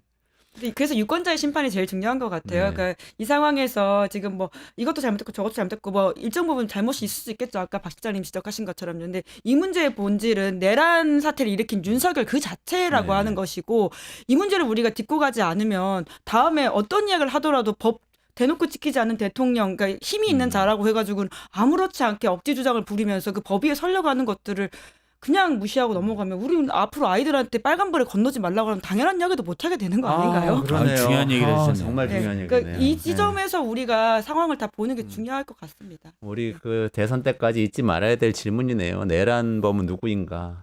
이 질문을 계속 갖고 가야 되겠네요. 사실은 내란이라는 거, 비상계엄이라는 거에 대해서 또 상당수는 정확히 이제 그림이 잘 안 그려지시는 그런 게 있는 것 같더라고요. 그러니까 아니 뭐 총을 들고 국회에 갈 수도 있는 거 아니야? 그러니까 그 부분은 사실은 총을 쏘거나 그렇지 않기 때문에 그냥 다른 사태로 저는 뭐 그렇게 생각하시는 분들이 있다고 봐요. 왜냐면 어느 정도 연배가 있는 분들은 과거에 80년에 무슨 일이 있었다는 거를 겪으신 분들도 있을 거고 그 다음에 뭐 저 같은 경우는 한 그 일이 있은 지 한 5, 6년 뒤에 네네. 여러 가지를 통해서 접하고 느끼고 그런 게 있었지만 네. 또 어떤 분들은 또 한 20년이 지나면 느끼는 걸 있을 수가 있겠지만 아예 관심이 없던 분들은 경험이라는 말 자체가 사실 우리가 쓸 일이 없잖아요. 그렇죠. 그래서 모르는 몰라요. 거죠. 그래서 경험이라는 자체가 너무 추상적이어서 뭐 국회에 들어갔다 해서 아니 뭐 거기도 또 마음대로 하는데 국회에 들어가는 게 큰 문제가 없는 거 아니야 이렇게 생각할 수가 있는데 우린 80년을 아는 분들은 그게 어떤 과정으로 결국은 귀결되냐를 알기 때문에 이게 큰 죄라고 생각을 하는데 거기를 이제 상상을 하기가 힘들면 왜냐면 상상할 일이 지금까지 없었기 때문에 그러면 모를 수 있죠. 그래서 저는 이제 얘를 좀 서늘하지만 이건 연쇄살인마보다 더 무서운 범죄다라고 얘기를 하는데 네네. 형량이 그렇게 돼 있어요. 근데 좀 서늘하지만 사실 연쇄살인마보다 더 무서운 범죄예요. 무기징역 사형만 네. 선고 가능한 네. 범죄입니다. 그런데 그런 짓을 저지른 자를 정치적 목적으로 놔두자고 한다? 이거를 연쇄살인범으로 치환시키면 다음 명확한 거죠. 개소리인 거죠. 불신. 네. 오늘의 주제는 다시 불신으로 돌아와서 마무리 불신. 아니, 불신 없는 세상을 만들기 위해서 여기도 걔 몇 마리 갖다 노력하자는 놓으세요. 거죠. 아니 그 라이브로 이렇게 녹음해 가지고 틀어야 되겠어요. 아이, 그 소리를 멍멍이 소리. 유튜브에서 따서 이렇게 이렇게. 쓰려고 하다가 발해 보면서 마무리를 해야 될 것 같습니다. 오늘 말씀 주신 것 중에 어쨌든 간에 김은지 기자님 질문 계속 해야 될 것 같아요. 지난번에도 말씀 주셨는데 국민의힘의 후보가 누가 되든 간에 그래서 윤석열 씨 사면할 겁니까? 계엄은 찬성하셨습니까? 내라는요? 이 질문을 가지고 대선까지 잘 치러내면 국민의힘 누가 되더라도 사실 거기에 대해서 정직하게 정확하게 그거는 반헌법적이라고 대답을 하면 사실 우리 헌법 테두리 안에 있기 때문에 공정하게 경쟁하면 되는 것 같아요. 근데 그렇지 않으면 정말 나라가 이상해질 것 같습니다. 이런 생각하면서 오늘 마무리해야 될 것 같고요. 조금만 기다리시면 김덕진 소장 나오셔서 공짜 AI 쓰는 방법 알려드리니까 끝까지 들어주시고요. 오늘 나와주신 박성태 실장님 그리고 김은지 기자님 정말 감사드립니다. 네, 수고하셨습니다. 고맙습니다. 맞습니다.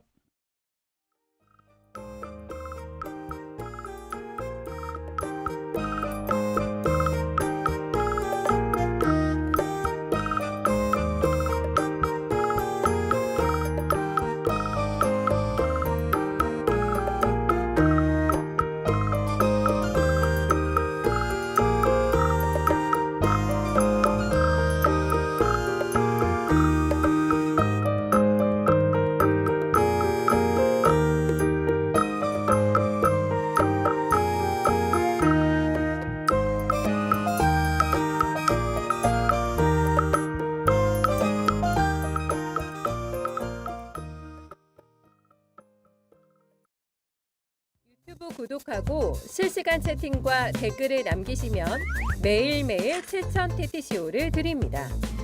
참여 방법은 통통물 어플을 다운로드하고 회원가입과 로그인을 해주세요.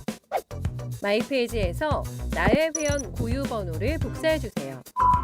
유튜브 구독 후 실시간 채팅이나 댓글창에 고유 번호를 한 번만 입력하면 준비 끝! 지금 유튜브 채팅과 댓글 쓰기 참여하고 7000TTCO 받아가세요.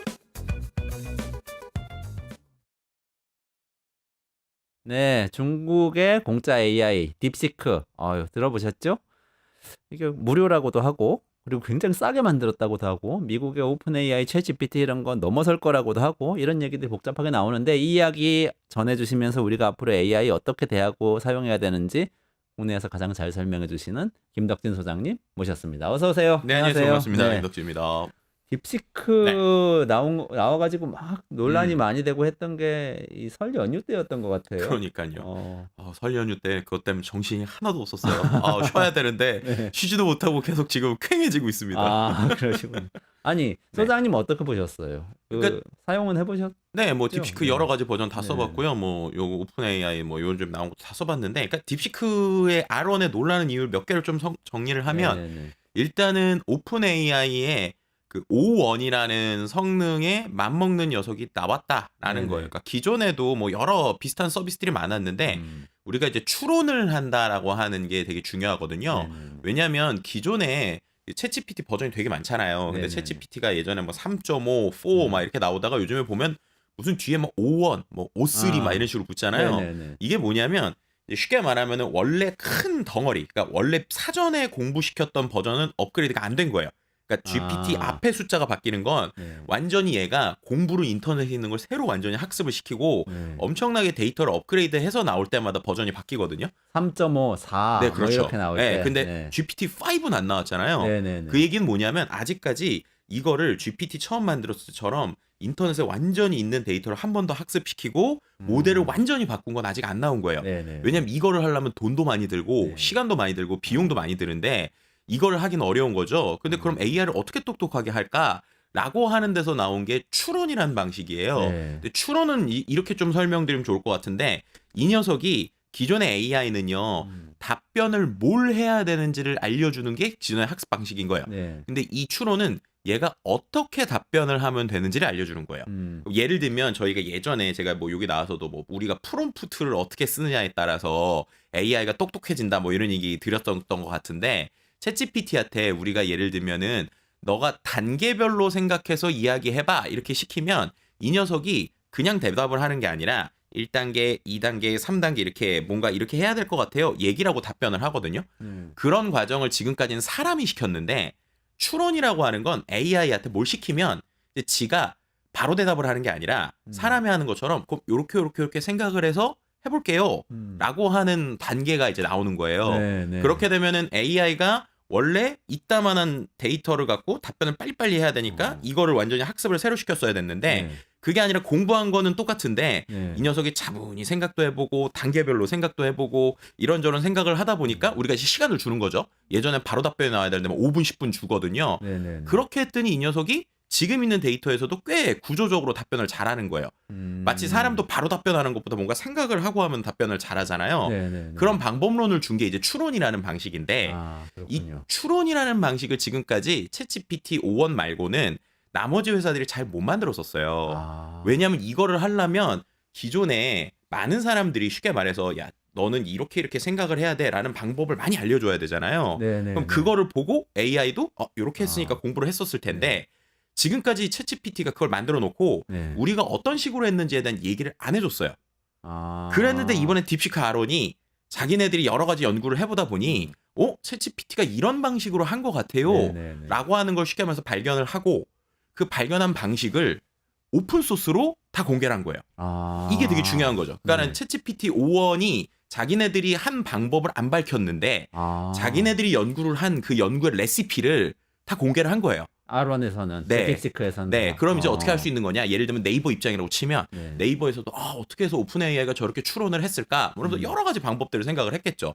근데 이거를 시도하려면 돈이 많이 들거든요. 근데 그런 관점에서 갑자기 딥시크가 우리가 해봤는데 이렇게 하면 돼요라고 하면서 레시피를 쉽게 하면서 논문으로 공개를 한 거예요. 그럼 이제 네이버 입장에서 아니면 뭐 클로드 같은 회사 네네. 입장에서 야 우리도 해보면 되겠네? 따라해보면 되겠네? 그 논문 보고 따라서 만들 수 있게. 그렇죠. 그럼 시도할 수 있는 가능성이 생기는 네네네. 거죠. 그런데 이제 이런 것들이 처음 하면 어렵잖아요. 그런데 딥시크는 저희가 해보니까 되는 거예요. 라고 아. 얘기를 한 거예요. 그래서 저는 이거를 어떻게 표현하냐면 그럼 딥시크가 완전히 새로운 기술을 만들었냐? 그건 아니거든요. 네. 기존에 있었던 것들을 잘 조합해서 하다 보니까 어떤 데들에서는 야 이거 원래 있던 거 한 거야 놀라운 거 아니야 그러는데 저는 이걸 딱 정확하게 콜럼부스 달걀로 봅니다. 아. 네. 그러니까 먼저 시도해본 거예요. 네. 그리고 깨본 거죠. 그랬더니 이게 잘 돼요. 근데 중요한 거 그 노하우를 또 다 공개를 한 거예요. 그러니까 되게 놀라운 거고. 달걀 새우라고 해서 깨서 세우는 거 딱 보면은 네. 에이 그거 누가 못해 이렇게 얘기를 할 그쵸. 수 있는데 그걸 처음에 해본다는 게 중요한 거죠. 사실. 그렇죠. 그래서 그걸 해보고 또 그거에 대한 최적화되어 있는 레시피가 깨더라도 야 이렇게 깨는 게 아니라 뭐 대각선으로 깨는 것보다 이렇게 직각으로 깨 예쁘게 깨져 뭐 이런 네. 거까지 다 공개를 한 거니까 네. 그럼 이제 사람들이 따라할 거잖아요. 이제 이게 되게 놀랍다는 거고 또 한 가지는 그렇게 만든 모델이 원래는 이게 되게 모델이 크거든요. 그러니까 이거를 제 컴퓨터에서 실제로 이제 아무리 오픈 소스로 나왔다고 해도 제 컴퓨터에서 다운로드 받아서 하려면 이게 일반 컴퓨터에서는 거의 안 돼요. 그러니까 이 딥시크라는 모델을 우리가 딥시크.com 웹사이트에서 쓸 수 있지만 중요한 거는 이 녀석을 제가 다운로드 받아서 내 컴퓨터에 인터넷이 연결되지 않은 상태도 쓸 수 있게 된다는 거거든요. 아. 근데 이제 이거를 쓰려면 기존에 있는 버전은 제가 아무리 컴퓨터에 다운로드를 받을 수 있어도 이 모델 자체가 한 몇백 기가 되니까 좋은 컴퓨터면 설치는 되잖아요. 네네. 실행하려고 그러면 실행이 안 돼요. 왜냐면 이게 아. 메모리 양이 엄청나게 많이 필요해서 네네. 우리가 말하는 그런 뭐 H100 뭐 이런 거 있어야지 되는 수준이거든요. 네. 근데 내 컴퓨터에 그게 안 되잖아요. 그렇죠. 얘네들이 뭘 했느냐? 그림의 떡이 아니라 우리가 쓸 수 있도록 축소화를 해서 여러 가지 버전을 냈어요. 아. 그래서 이걸 증류라고 표현하는데 네. 그러다 보니까 작은 모델은 심지어 제 노트북에서도 돌아갑니다. 아 그래요? 네, 그러니까 제 아. 노트북에서 딥시크 낮은 버전을 쓸 수 있어요. 지금 설치해 놓으셨어요? 네네네. 아. 물론 이제 그 우리가 말하는 것처럼 완벽하게 답변이 나오진 않지만 네. 여기서 중요한 건 이렇게 내 노트북에 쓸 수 있는 수준으로 된다 그러면 만약에 내가 AI로 뭔가 개발을 하거나 프로그램 만들거나 이런 분들이 있을 거잖아요. 근데 그런 분들이 내가 챗GPT를 갖고 뭔가를 만들려고 하면 만드는 과정 중에서도 계속 챗GPT한테 돈을 내야 돼요.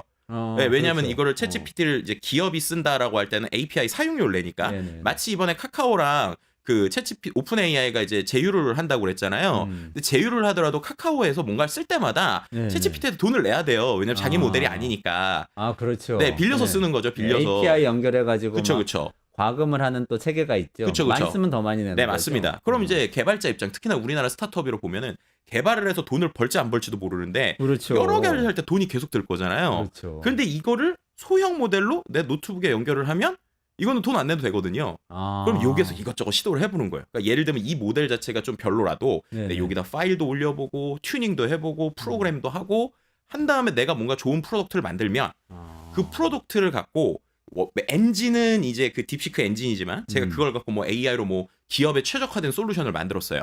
그럼 솔루션을 제가 팔아도 딥시크한테 돈을 안 내도 되는 거예요.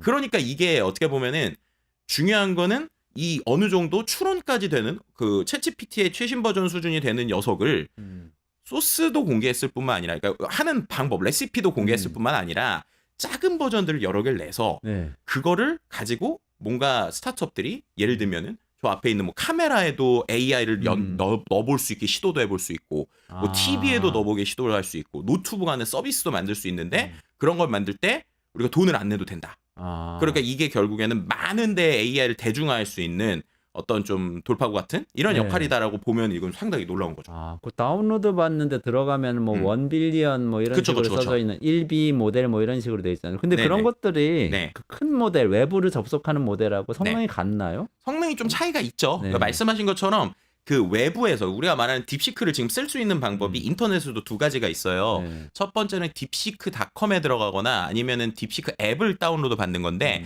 이거 같은 경우에는 이제 우리가 계속 개인정보에 대한 걱정을 하고 맞아요. 있죠. 네, 왜냐면은 의혹이 이, 있더라고요. 예, 그죠. 왜냐면 이 약관에 아예 써 있는데 딥시크 서비스 자체가 이것도 결국엔 그 딥시크 모델 아까 말씀 얘네가 만든 거를 자기네 인터넷 서비스에 올려서 쓰는 거거든요. 근데 그 인터넷 서비스가 중국 거에 있고 네. 그리고 이제 중국 서버에 데이터가 간다. 네. 이러다 보니까 되게 불안해하는데 근데 딥시크를 그렇게 안 쓰고도 쓸 수 있는 방법이 뭐가 있냐면 마이크로소프트의 클라우드나 아마존 클라우드에 이미 딥시크가 다 설치가 돼 있어요. 네. 그리고 심지어 퍼플렉시티나 아니면 우리가 있는 리튼이나 이런 서비스에 가면 딥시크 모델을 고를 수가 있거든요. 네. 그럼 거기서 쓰는 건 뭐냐면 아까 말씀드렸던 이 설치되는 이 모델을 퍼플렉시티 같은 서비스에 그냥 깔아놓은 거예요. 네. 그래서 심지어 네. 퍼플렉시티는 미국 서비스인데 그러네요. 거기에 딥시크에 뭐라고 써 있냐면 이거는 미국 서버에서 안전하게 돌아가는 겁니다. 이렇게 써 있거든요. 네, 그럴 정도인데 그럼 이제 이 정도 만드는 최고 이제 가장 풀 버전이 404기가 정도 되고 이걸 줄인 것들이 제일 작은 건 1.1기가까지 돼요. 그러니까 1.1기가면은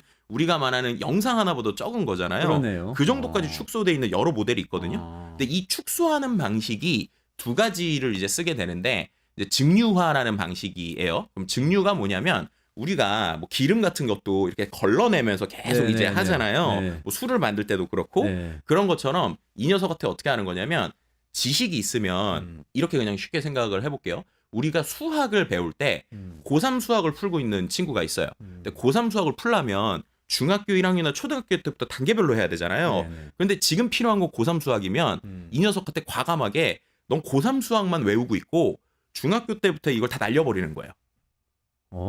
그래도 되나요? 그러니까 그런 시도들을 하는 거예요. 그러니까 네. 뭐냐면 증류의 방식이 그런 겁니다. 그러니까 얘네들이 가장 고도의 지금 지식을 얘기할 때 그 밑에 네. 되게 이제 어떻게 보면 기반들이 있을 그렇죠. 거잖아요. 네, 네. 근데 어차피 이 녀석은 최종적인 답변만 잘하면 되는 거 아니야? 라고 하면서 용량을 줄여버리는 네, 거예요. 네. 두 번째는 이 녀석을 계산을 예를 들면 기존의 방식이 어차피 이게 AI라는 게 우리가 글자라고 하면 결국 다 숫자로 바뀌잖아요. 네, 네, 네. 이게 다 계산하는 거잖아요. 네. 기존에 제일 큰 게 예를 들면 소수점 한 8자리까지 계산을 하는 거였다고 치면 네. 용량을 줄인다는 건 소수점 2자리까지만 계산을 하게 하거나 소수점 1자리까지만 그러니까 대충 계산을 하게 하는 거죠. 네, 네, 그럼 네. 용량이 줄 거잖아요. 이 두 가지를 쓰는 거예요. 그러니까 네. 두 번째 계산하는 거는 제가 이렇게 이해해도 맞는지 한번 여쭤볼게요. 예를 들면 우리가 말을 할 때 뭐 예를 들면 김덕진 소장님 이렇게 네. 얘기를 하면 그거를 다 숫자로 사실 컴퓨터는 바꿔서 이해한다는 거죠. AI는. 그쵸, 근데 그쵸. 숫자로 바꿀 때 원래는 김자를 이해할 때 3.4944267 뭐 이런 식으로 소수점 8자리까지 이해를 했었는데 네. 그냥 3.44까지만 이해해도 김덕진 소장님이라는 거를 거의 추측을 하더라. 네, 그게 이제 이른바 이제 비트 수를 계산하는 양자화라는 방식인데 그냥 이제 우리가 쉽게 표현하면 그런 거랑 비슷한 거고요. 그러니까 절삭하는 거랑 비슷한 네네, 그렇죠. 거예요. 근데 그렇게까지 기존에도 이제 라마 같은 모델도 그렇게 했는데 거기에 말씀드린 한 가지 아이디어를 더 넣은 거예요. 말씀드렸던 증류처럼. 증류. 네, 얘가 이제 증류는 지식이 어렵네요. 네, 근데 지식이 이만큼 있는데 위에 것만 놓고 아래 거를 이제 과감하게 삭제를 해버리는 거죠. 근데 그렇게 몇 번 테스트를 하니까 그래도 우리가 원하는 목적에 맞는 답변을 잘한다는 거예요. 그래서 말씀하신 것처럼 용량이 줄어들면 얘가 온 세상의 얘기를 다 잘하는 애는 아니고요. 네네. 어떤 특화되어 있는 답변을 잘하거나 목적에 있는 거를 만들 수 있는 거예요. 그리고 이게 왜 중요하냐? 그러더라도 이 녀석은 최신의 지식만은 갖고 있잖아요. 그럼 그 녀석을 제 컴퓨터에다가 용량이 작은 걸 설치를 하잖아요. 네네. 얘가 모르는 게 있을 거잖아요. 모르는 건 제가 파일을 주거나 다른 지식으로 거기다가 추가를 할 수 있다는 게 되게 중요한 거예요. 네. 왜냐하면 오픈 AI에 나오는 챗GPT 거는 제가 그 모델 엔진 자체를 마음대로 바꿀 수는 없잖아요. 그렇죠. 네. 빌려서 쓰는 거니까. 네. 그럼 빌려서 쓸 때 제가 파일을 몇 개를 올리더라도 이건 되게 간접적으로 이 녀석이 올 때 제가 이 녀석의 틀을 바꿀 수는 없는 거예요. 네. 그냥 이 녀석한테 그냥 살짝 몇 개만 던져주는 되게 간접적인 수준이니까 내가 엄청난 아이디어가 있더라도 만약에 챗GPT 본사에서 그런 정책을 바꿔버리면 제가 만든 거랑 이게 또 안 맞을 수도 있잖아요. 그런데 이 녀석은 어쨌든 용량이 작고 최적화돼서 예를 들면 수학으로 치면 수학 중학교 1학년 거는 못하는데 네. 고3 거는 엄청 잘해요 라는 특징을 알고 있는 거예요. 아. 그럼 내가 그거를 보고 야 그럼 얘는 고3 것만 잘할 수 있는 서비스를 만들면 되겠구나 라는 생각을 할 수도 있고 아니면 고3 거에다가 한 고2 정도 데이터 내가 조금만 더 줘볼까? 그럼 네. 데이터를 붙일 수도 있는 거죠. 네. 이제 그런 식의 움직임이 가능하게 되는 게 이 증류 모델들이 여러 개가 나오는 거의 장점이고 그러면 이제 우리 중소기업들이든 아니면 스타트업들이 내가 챗GPT 처음부터 만들려고 하면 너무 힘든데?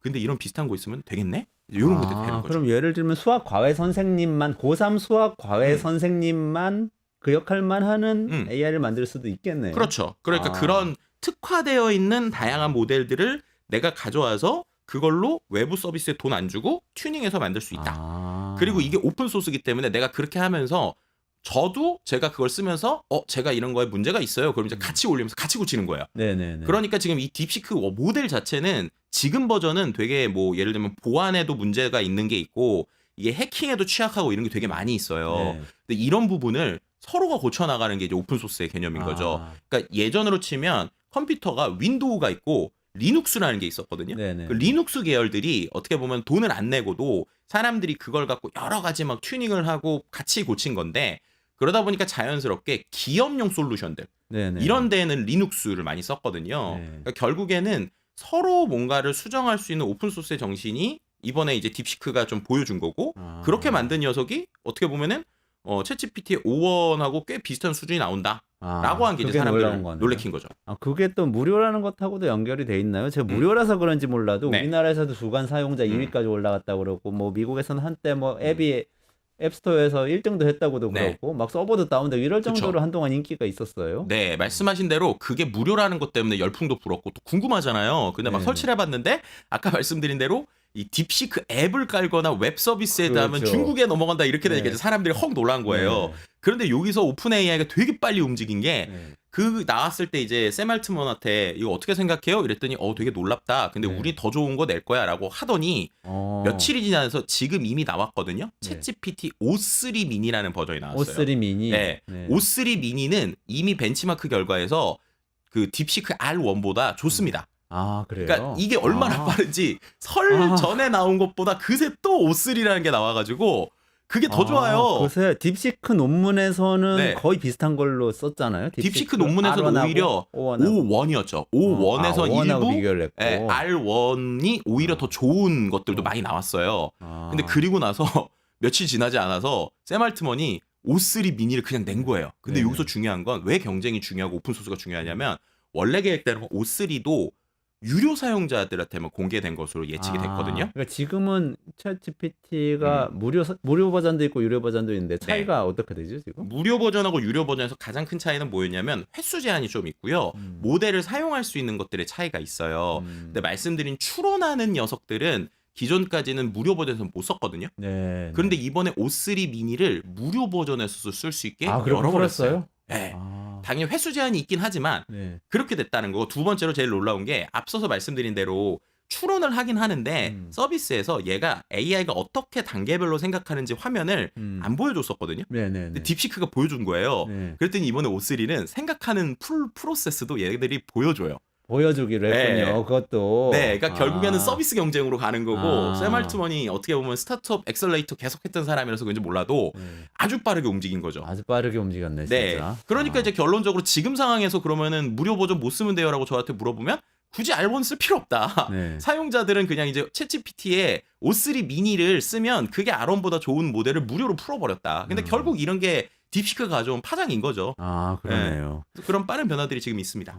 저는 또 연구를 하다 보니까 관심이 갔던 건 딥 리서치라는 것도 그쵸. 새로 내놨더라고요. 네. 그거는 또 어떤 건가요? 이 딥 리서치가 일본하고도 좀 연결을 좀 해야 되는데 실은 딥 리서치가 엊그저께 나왔거든요. 근데 이걸 어디서 발표했는지가 중요해요. 일본에서 발표했고요. 아 그래요? 샘 알트만이 일본 가서. 네, 일본에서. 네. 네. 그래서 일본에서 소프트뱅크랑 이제 같이 발표를 하면서 네. 이들이 얘기한 게 아주 디테일하게 공부하는 AI가 나온 거다라는 거예요. 그래서 딥 리서치가 지금 그 챗GPT 안에서 $22짜리 말고 $200짜리 엄청 비싼 모델. 한 달에 네, 거기서만 쓸 수 있어요. 30만 원 가까이 네. 되는데. 근데 제가 써본 결과를 말씀드리면 참 이런 얘기 드리면 좀 그렇지만 박사급 논문에 네. 우리가 그 말하는 이제 기존에 있었던 이론들 정리하는 거 있잖아요. 네네. 참고 논문 정리 얘가 다 해줘요. 제가 해봤거든요. 아. 너무 좋아요. 근데 좀 아주 전문적인 분야까지 하나요? 네. 아. 이게 이제 놀라운 거예요. 아. 왜냐하면은 이 녀석한테 제가 뭘 시켜봤냐면 제가 예전에 석사 논문 쓴 게 이제 그 유튜브에 그 이제 필터 버블과 관련된 내용을 썼거든요. 네네. 근데 그 이후에 내가 후속 연구를 하고 싶으니까 그 후속 연구에 대해서 네가 좀 알려줘 이렇게 했더니 이 녀석이 선행 연구 동향을 정리를 하는데 바로 하는 게 아니라 저한테 질문을 해요. 질문을. 아. 네, 어떻게 하냐면 예를 들면 제가 이 녀석한테 내가 2019년 11월에 유튜브 필터 버블 현상에 대해서 논문을 썼는데 퍼블리싱된 이후의 논문의 최신 동향을 정리해줘 이랬거든요. 근데 얘가 저한테 다음 정보를 확인하고 싶어요. 그럼 그 석사 논문을 주셨어요, 그러면? 그 텍스트만 줬어요. 텍스트만. 텍스트. 네, 텍스트만 주고 이 녀석이 5가지를 확인하고 싶다는데 첫 네. 번째 뭐라고 그러냐면 필터 버블이나 유튜브 연구 범위를 제가 필터 버블 현상에 대한 일반적인 연구만 할까요? 유튜브에 초점된 연구를 할까요? 이렇게 물어봐요. 두 번째로는 연구 시기가 제가 논문을 2019년 11월에 썼으니까 그 이후에 최신 연구를 다 포함할까요? 아니면 최근 2년만 볼까요? 뭐 이렇게 물어보고 세 번째로는 연구 방법론을 쓰셨던 그 2가지만 볼까요? 다 볼까요? 뭐 이렇게 물어보고 초점을 어떻게 할까요? 심지어 논문을 한국어로 작성된 연구만 찾아드릴까요? 아니면 영어 논문까지 포함할까요? 이렇게 물어봐요. 그래서 제가 그걸 하나하나 디테일하게 써줬거든요. 네네. 그랬더니 결론적으로 이 녀석이 알겠습니다 라고 하면서 실제로 제가 쭉 봤더니 최소 10페이지 수준의 지금까지 제가 말했던 연구에 대한 거를 쫙 정리를 해주고 그뿐만 아니라 이 연구에 대한 것들을 관련 논문을 지가 가서 읽고 PDF를 읽은 다음에 요약한 내용을 출처까지 주더라고요. 아 그래요? 네, 그러니까 이거 보고 제가 와 이거 또 연구 동향 정리하는 거는 이제 너무 쉬운데? 이제는 네. 뭐 원래 그 학위 논문 쓸 때는 네네. 그게 제일 어렵잖아요. 그쵸, 그게 그 시간 제일 오래 걸리죠. 선행 연구 조사하는 거. 근데 이런 걸 해버리니까 되게 고민이 되는데 왜 이 얘기를 드리느냐? 그럼 이것만 하는 애냐? 그게 아니라는 거예요. 딥 리서치가 지금 서비스로 이렇게 공개가 됐는데 이게 공개된 데가 아까 말씀드린 대로 소프트뱅크랑의 발표잖아요. 우리나라에서 이게 별로 지금 보도가 안 돼서 저는 되게 그랬는데 실은 엊그저께 일본에서 소프트뱅크랑 그 우리가 알고 있는 오픈 AI가 합자 회사를 만들었어요. 아 그래요? 네, 50대 50으로 합자 회사인 SB 오픈 AI라는 걸 만들었습니다. 소프트뱅크 오픈 AI. 네. 그날 발표했거든요. 네. 근데 그게 뭐 하는 거냐면 소프트뱅크가 본격적으로 기업들의 데이터를 한 곳에 모아서 장기 기억을 할 수 있게 이제 이렇게 하겠다는 거예요. 그러면은 이게 이제 우리나라 카카오랑 얼마나 좀 결이 다른 거냐면 카카오는 카카오네 서비스에 지금 오픈 AI 그냥 그 API를 가져와서 쓰는 그러니까 어떻게 보면 우리가 소비자의 입장에서 네네. 카카오 걸 돈 주고 쓰는 그 오픈 AI 걸 돈 주고 네네. 쓰는 거잖아요. 네네. 그런데 이번에 일본에서 발표한 거는 아예 50대 50으로 소프트뱅크랑 오픈 AI가 합자 회사를 만들어요. 네. 그다음 이들이 뭐 하냐면 각 기업들이 가지고 있는 심지어 이제 그 발표 현장에 그 일본에 있는 총수들이 되게 많이 왔거든요. 기업 총수들이. 네, 기업 총수들이 되게 많이 와서 이제 마사요시가 얘기한 걸로 보면은 그때 일본 주식의 이제 증시의 50% 이상을 차지하는 사장님들 여기 다 모여 있어요라고 얘기를 했어요. 값이 뭐 50% 이상 된다. 네네네. 그럼 그 사람들이 모여가지고 뭐 한 거냐면 그 사람들이 자기네 회사에 있는 데이터들이 있을 거잖아요. 네네. 그 데이터를 다 총괄로 통합하는 일종의 크리스탈이라고 하는 거를 만들겠다. 정말요? 이게 이번에 발표 핵심이었어요. 엄청난 뉴스인데 그거는. 그리고 거기서 이 딥 리서치를 쓰겠다는 거예요. 그러니까 지금 딥 리서치는 인터넷에 있는 정보인데 네. 그게 아니라 기업 내부 정보잖아요. 상위 기업, 그러니까 아까 말 일본의 가장 상위에 있는 기업들의 정보를 모으고 네. 그 정보에서 이런 아주 깊은 연구를 할 수 있는 딥 리서치를 다 도입을 시키고 그걸 단순히 잠깐의 기억이 아니라 아까처럼 엄청난 DB를 갖고 움직이게 되면 결국에 이들이 얘기하는 게 모든 시스템의 코드로 다 읽고 거기서 최신 언어로 번역하고 프로그래머가 버전 업그레이드 안 해도 되고 프롬프트 엔지니어링도 안 하고 그냥 우리가 얘기를 하면 이 녀석이 정말로 그 정도 보고서 써주는 그런 거를 이제 하겠다. 라고 한 거죠. 그거 엄청 무서운 건데. 엄청 무섭죠. 그러니까 예를 들어서 현대자동차에서 새로운 차를 내놔야지 그러면은 현대자동차 연구소 연구원들이 다 모여가지고 네. 뭐 여기는 무슨 사례가 있고 지금 우리 어디까지 있고 막 토론한다면 그럼 요거 한번 해봅시다 해서 그 보고서 써보면 보고서 쓰는데 네. 그러니까 예를 들면 현대자동차뿐만이 아니라 다른 기아자동차 그리고 만약에 우리나라 기업이라면 뭐 도요타, GM, 뭐 테슬라 뭐 이런 기업들 다 모여가지고 내부에 있는 정보 다 모아. 그런 다음에 그 정보 다 활용해가지고 이 연구원만큼 보고서 쓸 수 있는 AI를 붙여. 그렇죠. 그래서 거기서 보고서가 나온 걸 가지고 이제 사업을 한다. 이런 네. 개념이 되는 거죠. 맞아요. 그래서 그러면 그거를 일본이 하나의 말하자면 한 국가 기업들이 다 공동으로 어떤 경쟁력을 창출해내는 이런 개념이 되는 거 아니에요? 충분히 그럴 수도 있죠. 이제 그건 이제 정책적으로 오늘 발표였기 때문에 그거를 그렇게 기업들 간의 데이터를 통합시킬지 별도로 관리할지 모르겠지만 중요한 건 이 마사요시온이 얘기한 그 크리스탈이라는 개념이 결국 그런 식으로 모든 기업의 정보를 다 가지고 있는 AI 에이전트이고 네. 그 AI 에이전트가 딥 리서치 정도의 아주 깊은 아까처럼 박사급 논문에 정리해주는 그 정도 되는 AI를 갖고 만들 건데 이거를 단순히 우리만 하고 별도로 하는 게 아니라 합자 회사로 만들어서 조인트 벤처를 하겠다. 그리고 이게 그럼 일본뿐만 아니라 나중에 이제 다른 기업들도 하겠죠. 그러니까 본격적인 B2B에서 AI 제대로 쓰는 이런 것들을 하겠다라고 발표를 한 거죠. 근데 제가 딱 그걸 듣고 느끼는 게 두 가지 충격이 올 것 같은데 하나는 리서치 업계는 끝날 것 같고 종말을 거의 맞이할 것 같고 기업 내에서도 기획이나 전략 이런 쪽에 일하시는 분들은 가치가 굉장히 줄어들 것 같다. 주니어를 일단 안 뽑을 것 같다. 이런 생각도 들고요. 그래서 이제 결국에는 이들이 얘기하는 게 의사결정에 활용하는 기술들을 계속 개발하는 거다. 그럼 이제 의사결정하시는 분들은 좋겠죠. 네. 근데 이제 의사결정을 위해서 수많은 데이터들을 모으고 있었잖아요. 기업의 스태프들이 많잖아요. 그리고 그 그렇죠. 일하는 근데 그런 부분은 고민이 되겠고 이게 어떻게 보면 일본에서 하는 이유가 아시겠지만 일본도 그렇고 뭐 이제 어떻게 보면 이제 연령대가 높아지니까 네. 실제 일을 할 사람 줄어들고 있잖아요. 그러다 보니까 그 관점으로 보면 일본에서는 충분히 리즈너블하게 좀 먹힐 수 있는 좀 개념이 아닐까 뭐 이렇게도 볼 수 있죠. 어떻게 보면 거대한 구조조정의 서막이 될 수도 있는 거 아닌가요? 뭐 그럴 수도 있고요. 아니면 세대가 변경되거나 시대가 변경되는 어떤 패러다임의 현상의 시작일 수도 있고 뭐 그런 것 같습니다. 얼마 전에 저희 그 끝내주는 경제에서 팔란티어 강정수 박사가 나와가지고 한번 다뤄주셨거든요. 네네네. 팔란티어에서도 계속해서 그런 온톨로지라는 툴을 가지고 그렇죠. 기업의 중간 관리자 업무를 자동화하는 일을 한다는 설명을 해주셨어요. 네. 이 딥 리서치도 그런 어떤 역할을 할 수도 있겠네요. 충분히 그럴 수도 있죠. 그리고 이번에 엊그제도 팔란티어 주가 계속 오르는 이유가 네. 말씀하신 대로 그게 성과를 거둬서고 그래서 이제 어떻게 보면은 팔란티어 입장에서는 이제 계속 이제 이런 이제 딥시크 같은 모델을 설치형으로 쓰는 것도 이거 위험할 수 있다. 그러니까 네. 자기네들 거 써라 막 지금 그러고 있는 건데요. 결국에는 이런 업체들이 많아지고 서비스들이 많아질수록 이제 우리의 모든 일상에 정말 AI가 스며드는. 그래서 좀 작년에도 AI 얘기 계속했는데 올해는 AI 얘기를 작년보다 더 하지 않을까.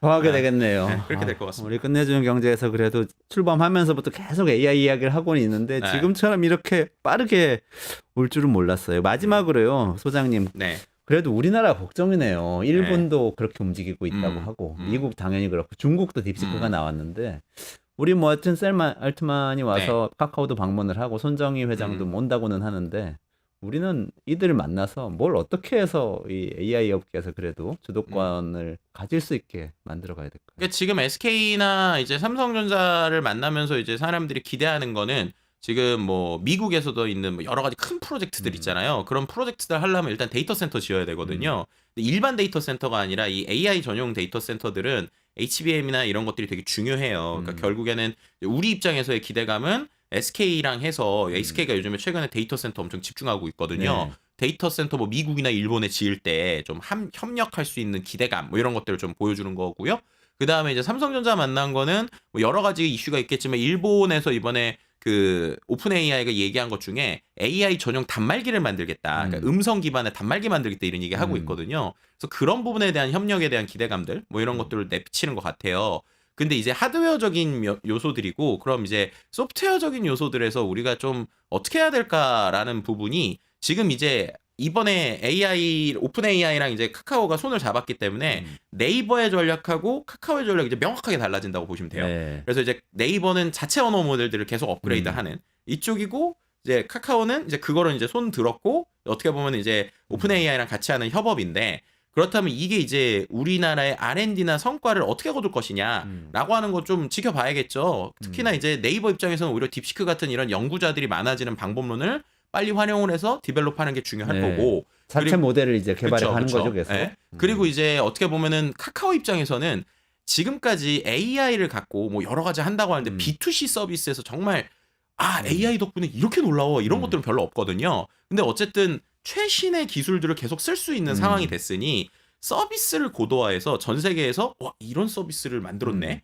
라고 하는 거를 오히려 만드는 이쪽에 좀 집중을 해야 될 것 같은 네, 그런 그림으로 좀 볼 수 있을 것 같고요. 근데 이제 궁극적으로는 우리나라가 중국의 한두 개 기업보다도 좀 정확하게 말하면 투자 금액이 너무 적어요. 그래서 이제 뭐 예를 들면 데이터 센터 이런 것들도 너무 부족하기도 하고 네. 그러니까 결국에는 일단은 뭐 투자적인 입장에서도 좀 국가 단위에서 좀 강력한 드라이브를 좀 걸어야 되지 않을까. 왜냐하면 딥시크가 보여준 포인트는 예전에는 오픈 AI만큼 되려면 우린 말도 안 돼. 수십조, 수백조 필요해. 근데 그 정도 아니고 우리가 해볼 수 있는 정도의 어레인지에 네네. 들어온 것 같네? 네. 라는 게 저는 딥시크의 가장 큰 우리에게 주는 시사점이라고 보거든요. 네. 그러니까 이 타이밍만큼은 좀 더 이상 늦추지 말고 네, 좀 네, 네. 제대로 투자하고 또 새로운 기회 갖고 좀 움직였으면 좋겠다. 뭐 이런 얘기도 같이 드릴 수 있을 것 같습니다. 딥시크나 딥 리서치처럼 자체 모델을 만드는 것도 우리나라에서도 가능하다 이렇게 보세요? 소프트웨어적으로. 딥 리서치가 엊그저께 나왔잖아요. 네네네. 너무 놀라운 게 오늘인가 어제 보니까 딥 리서치의 방법론을 따라한 오픈 소스들이 벌써 나왔어요. 그래요? 네, 그런데 이제 정확도나 확률은 한 60% 정도라고는 하는데 네네네. 중요한 건 어쨌든 이 레시피가 공개가 됐기 때문에 딥 리서치도 공개가 됐나요? 그러니까 딥 리서치의 방법론도 이제 오픈이 되니까 플로우가 나오거든요. 플로우가. 네네네. 그럼 이제 플로우가 나오면 사람들이 예를 들면은 그걸 뭐 따라 라마나 해보는구나. 딥서치를 갖고 또 여러 가지를 해보는 거죠. 딥시크는 라마 모델은 네, 또 그쵸. 공개가 돼 네. 있으니까 두 개를 그렇죠. 붙여가지고 그걸로 해보거나 딥서치에다가 그 아까 말씀드린 오픈 AI에서 적용한 방법론을 써보고 막 네. 이럴 수가 있게 된 네. 거예요. 그러니까 결국에는 연구자들 입장에서 완벽한 100점짜리는 아니더라도 7, 80점짜리를 막 시도해 볼 수 있는 기회이기 때문에 이때 여러 가지 해봐야죠. 네, 그런 상황이라고 생각합니다. 알겠습니다. 아유 오늘 너무 좋은 말씀 많이 들었고 충격도 많이 받았습니다. 네네. 김덕진 소장님 여기까지 해야 될 것 같고요. 어쨌든 국가가 나서서 제대로 투자해서 한번 도전해 볼 만한 시기가 됐다. 네, 이제는 좀 투자할 때가 됐다. 네, 개인들도 사용해 보시고 싶으시면 다운로드 받아서 내 맘대로 한번 좀 바꿔서 사용해 볼 수도 있을 정도로 지금 오픈이 되고 있다. 여기까지 말씀 듣고 정리하도록 하겠습니다. 이원재 끝내주는 경제 매일 오전 11시에 라이브로 진행하고요. 내일도 오전 11시에 진행되니까 꼭 참여해 주시고요. 오늘은 김덕진 소장님하고 같이 인사드리면서 물러가도록 하겠습니다. 고맙습니다. 감사합니다.